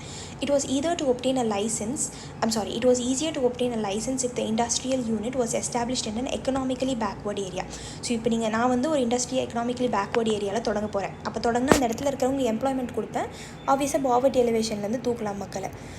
ஸோ அந்த இடத்துல லைசன்ஸ் வந்து ஈஸியாக கொடுத்துட்டாங்க. In addition such units were given certain concessions such as, so அங்கே நீங்கள் ஆரம்பிக்கிறீங்க அப்படின்னா டேக்ஸ் பெனிஃபிட்ஸ் கொடுப்பாங்க. எலக்ட்ரிசிட்டி வந்து லோவர் டேரிஃபில் வந்து கொடுப்பாங்க, டேக்ஸ் ரொம்ப கம்மியாக இருக்கும். So the purpose of this policy was to promote regional equality கொண்டு வரணும் அப்படிங்கிறது தான். ஏன்னா பேக்வர்ட் ரீஜனை திருப்பியும் வந்து லைக் மிச்ச ரீஜன் கூட ஈக்குவலண்ட்டாக கொண்டு வரணும். So even an existing industry had to obtain a license for expanding output. இப்போ ஆல்ரெடி ஒரு இண்டஸ்ட்ரி இருக்குது அப்படின்னா அந்த இண்டஸ்ட்ரியை வந்து நான் வந்து பிரான்ச்சஸ் வந்து ஏற்படுத்த போகிறேன் அப்படின்னா அதுக்கும் லைசன்ஸ் நான் வாங்கணும் கவர்மெண்ட்லேருந்து. சரிங்களா? Are for diversifying products. இப்போ நான் வந்து ஃபார் எக்ஸாம்பிள் பாக்ஸ் தயாரிக்கிற இண்டஸ்ட்ரியாக இருக்கேன் அப்படின்னா, நான் அடுத்து டஸ்ட்பின் தயாரிக்க போகிறேன்னா அதுக்கும் வந்து நான் புது ப்ராடக்ட் ஒன்று தயாரிக்க போகிறேன், அதுக்கும் வந்து நான் லைசன்ஸ் வாங்கணும். சரிங்களா? So this was meant to ensure that the quantity of goods produce was not more than what the economy required. So இது எதுக்கு லைசன்ஸ் வந்து வாங்கணும் அப்படின்னா, எக்கனாமியில் தேவைப்படுறது மட்டும்தான் கவர்மெண்ட் வந்து ரெகுலேட் பண்ணுவாங்க, எது தேவையோ அதை மட்டும் பண்ணுங்க அப்படிங்கிற மாதிரி. So licence to expand production was given only if the government was convinced that the economy required a larger quantity. இப்போ வந்து டஸ்ட்பின்ஸ் நான் தயாரிக்க போகிறேன் அப்படின்னா, டஸ்ட்பின்ஸ் வந்து பற்றாக்குறையாக இருக்குது எக்கனாமியில் அப்படின்னா அப்போ மட்டும்தான் தயாரிக்க விடுவாங்க. ஸோ கவர்மெண்ட்டோட கண்ட்ரோலில் இருந்தது. இதுதான் வந்து இண்டஸ்ட்ரியல் பாலிசி ரெசல்யூஷன். சரிங்களா? ஸோ இப்போ போயிட்டு இதில் நம்ம படித்த பாயிண்ட்ஸில் இதில் எது தப்பு அப்படிங்கிறது ரீட் அவுட் பண்ணுங்கள். So industrial policy resolution form the basis of the third 5-year plan தப்பு. செகண்ட் 5-year பிளானுக்கு ஒன் ஆஃப் த பேசிஸாக இருந்தது. திஸ் ரெசல்யூஷன் கிளாசிஃபைடு இண்டஸ்ட்ரீஸ் வந்து 3 செக்டராக பிரித்தாங்க. ஒன்று கவர்மெண்ட், அடுத்து private and government, next only private. So according to this policy and existing industry need not obtain a licence. அப்படி நம்ம பார்க்கல. Existing இண்டஸ்ட்ரியும் expand பண்ணணும் அப்படின்னா லைசன்ஸ் வாங்கணும், இல்லை ஒரு புது ப்ராடக்ட் ப்ரொடியூஸ் பண்ணாலும் லைசன்ஸ் வாங்கணும். ஸோ 3மே தப்பு. Last question for the day, guys. Consider the following statement regarding characteristics of socialist economy. ஓட characteristics பற்றி கேட்குறாங்க. ஒரு socialist country ஒரு எக்கனாமி அப்படின்னா அதோட characteristics என்னவா இருக்கும் அப்படிங்கிறது. 3மே correct. So socialist country provides complete free health care to the citizen. Health care வந்து ஃப்ரீ அங்கே hospitals. In a socialist country, the government decides what goods are to be produced in accordance with the need of the society. சொசைட்டியோட நீடை தெரிஞ்சு என்னென்ன produce பண்ணணும் அப்படிங்கிற மாதிரி government வந்து சொல்லுவாங்க. It is assume that the government knows what is good for the people. So கவர்மெண்ட்டுக்கு வந்து தெரியும் மக்களுக்கு என்ன வந்து முக்கியம் அப்படிங்கிறது of the country, of the people of the country, and so the desires of individual consumers are not given much importance in a socialist country. இப்போ சோஷியலிசமில் வந்து கேபிட்டலிசம் மாதிரி கிடையாது. ஸோ கேபிட்டலிசமில் வந்து இண்டிவிஜுவல் க்ரோத் அந்த மாதிரி இருக்கும், entrepreneurs, individual growth, profit making அந்த மாதிரி இருக்கும். சோஷியலிஸ்ட்டில் அப்படியே வந்து ஸ்டாக் ஆப்போசிட்டாக இருக்கும் அதுக்கு. சரிங்களா? ஸோ அதுதான் இங்கேயும் கொடுத்துருக்காங்க. A socialist society answers the 3 questions in a totally different manner. In a socialist society, the government decides what goods are to be produced in accordance with the needs of the society. என்ன goods வந்து produce பண்ணணும். It is assumed that the government knows what is good for the people of the country. கவர்மெண்ட்டுக்கு வந்து தெரியும் மக்களுக்கு என்ன தேவை அப்படிங்கிறது. இண்டிவிஜுவல் கன்சியூமர்ஸை விட மக்களை ஒன்றா பார்ப்பாங்க, ஒரு தனிப்பட்ட மனுஷனை விட ஹோலிஸ்டிக்காக பார்க்குறது. So the government decides how goods are to be produce and how they should be distributed. எப்படி ப்ரொடியூஸ் பண்ணணும், எப்படி வந்து டிஸ்ட்ரிபியூட் பண்ணணும் கூட்ஸ் அப்படிங்கிறது. In principle distribution under socialism is suppose to be based on what people need and not what they can afford to purchase. So என்னென்ன affordability, இப்போ எனக்கு 10 ரூபா இருக்குன்னா இந்த பொருளை நான் வாங்கலாம் அப்படிங்கிற மாதிரி இல்லை, மக்களுக்கு நிஜமாலுமே என்ன தேவைப்படுது அப்படிங்கிற மாதிரி தான் வந்து பேசிஸில் ப்ரொடியூஸ் பண்ணுவாங்க. So unlike under capitalism, for example, socialist nation provides free health care. So capitalism மாதிரி இல்லை, சோஷியலிசமில் மக்களுக்கு ஃப்ரீ ஹெல்த் வந்து போகும். ஸோ இதுதான் கான்செப்ட். ஸோ இதோட நம்ம வந்து லாஸ்ட் 50 கொஷின்ஸ் வந்து முடிச்சிட்டோம். இன்கேஸ் உங்களுக்கு ஃபர்ஸ்ட் ஹாஃப் ஆஃப் த இது வேணும், வீடியோ வேணும் அப்படின்னா லைக் நம்ம கோர்ஸில் இருக்குது, கோர்ஸில் ஜாயின் பண்ணால் அதுக்கு ஆக்சஸ் கொடுப்போம். And ya guys, that's for the video. Thanks for வாட்சிங். அண்ட் டெஃபினெட்லி உங்களுக்கு இது பிடிச்சிருந்தா தம்ஸ் அப் பண்ணுங்கள், share it with your friends. Or ஏதாவது குரூப்பில் இருந்தீங்கன்னா, வாட்ஸ்அப்பில் இருந்தீங்கன்னா, இல்லை இன்ஸ்டாவில் இருந்தீங்கன்னா, டெலிகிராமில் இருந்தீங்கன்னா. அண்ட் நம்ம இன்ஸ்டாலையும் டெலிகிராமையும் ஜாயின் பண்ணிக்கோங்க. புது அப்டேட்ஸ் வந்து அதில் கொண்டு வந்துட்டுருக்கோம். அண்ட் உங்களுக்கு வேறு ஏதாவது ஃபர்தர் குவைரிஸ் இருந்தாலும் கமெண்ட் பாக்ஸில் மென்ஷன் பண்ணுங்கள், இல்லை மெசேஜ் பண்ணி கேளுங்க. அண்ட் மிச்ச கோர்ஸ் டீட்டெயில்ஸும் வேணும்னா கேளுங்க. So polity, geography, history, economics, environment அப்படின்னு சொல்லி NCERTலேருந்து ஸ்டாண்டர்ட் புக்ஸ் வரைக்கும் கோர்சஸ் போயிட்டுருக்கு. அண்ட் இப்போ வந்து கரண்ட் அஃபேர்ஸ் கோர்ஸ் போயிட்டுருக்கு. Polity monthly compilation from June 2020 start பண்ணியிருக்கோம் for prelims 2021 as well as for prelims 2022. So இன்ட்ரெஸ்டாக இருக்கிறவங்க வந்து மெசேஜ் பண்ணலாம். அதுக்கு காஸ்ட் வந்து 1 மந்த்துக்கு 200 rupees மட்டும்தான். யா கைஸ், தேங்க்யூ.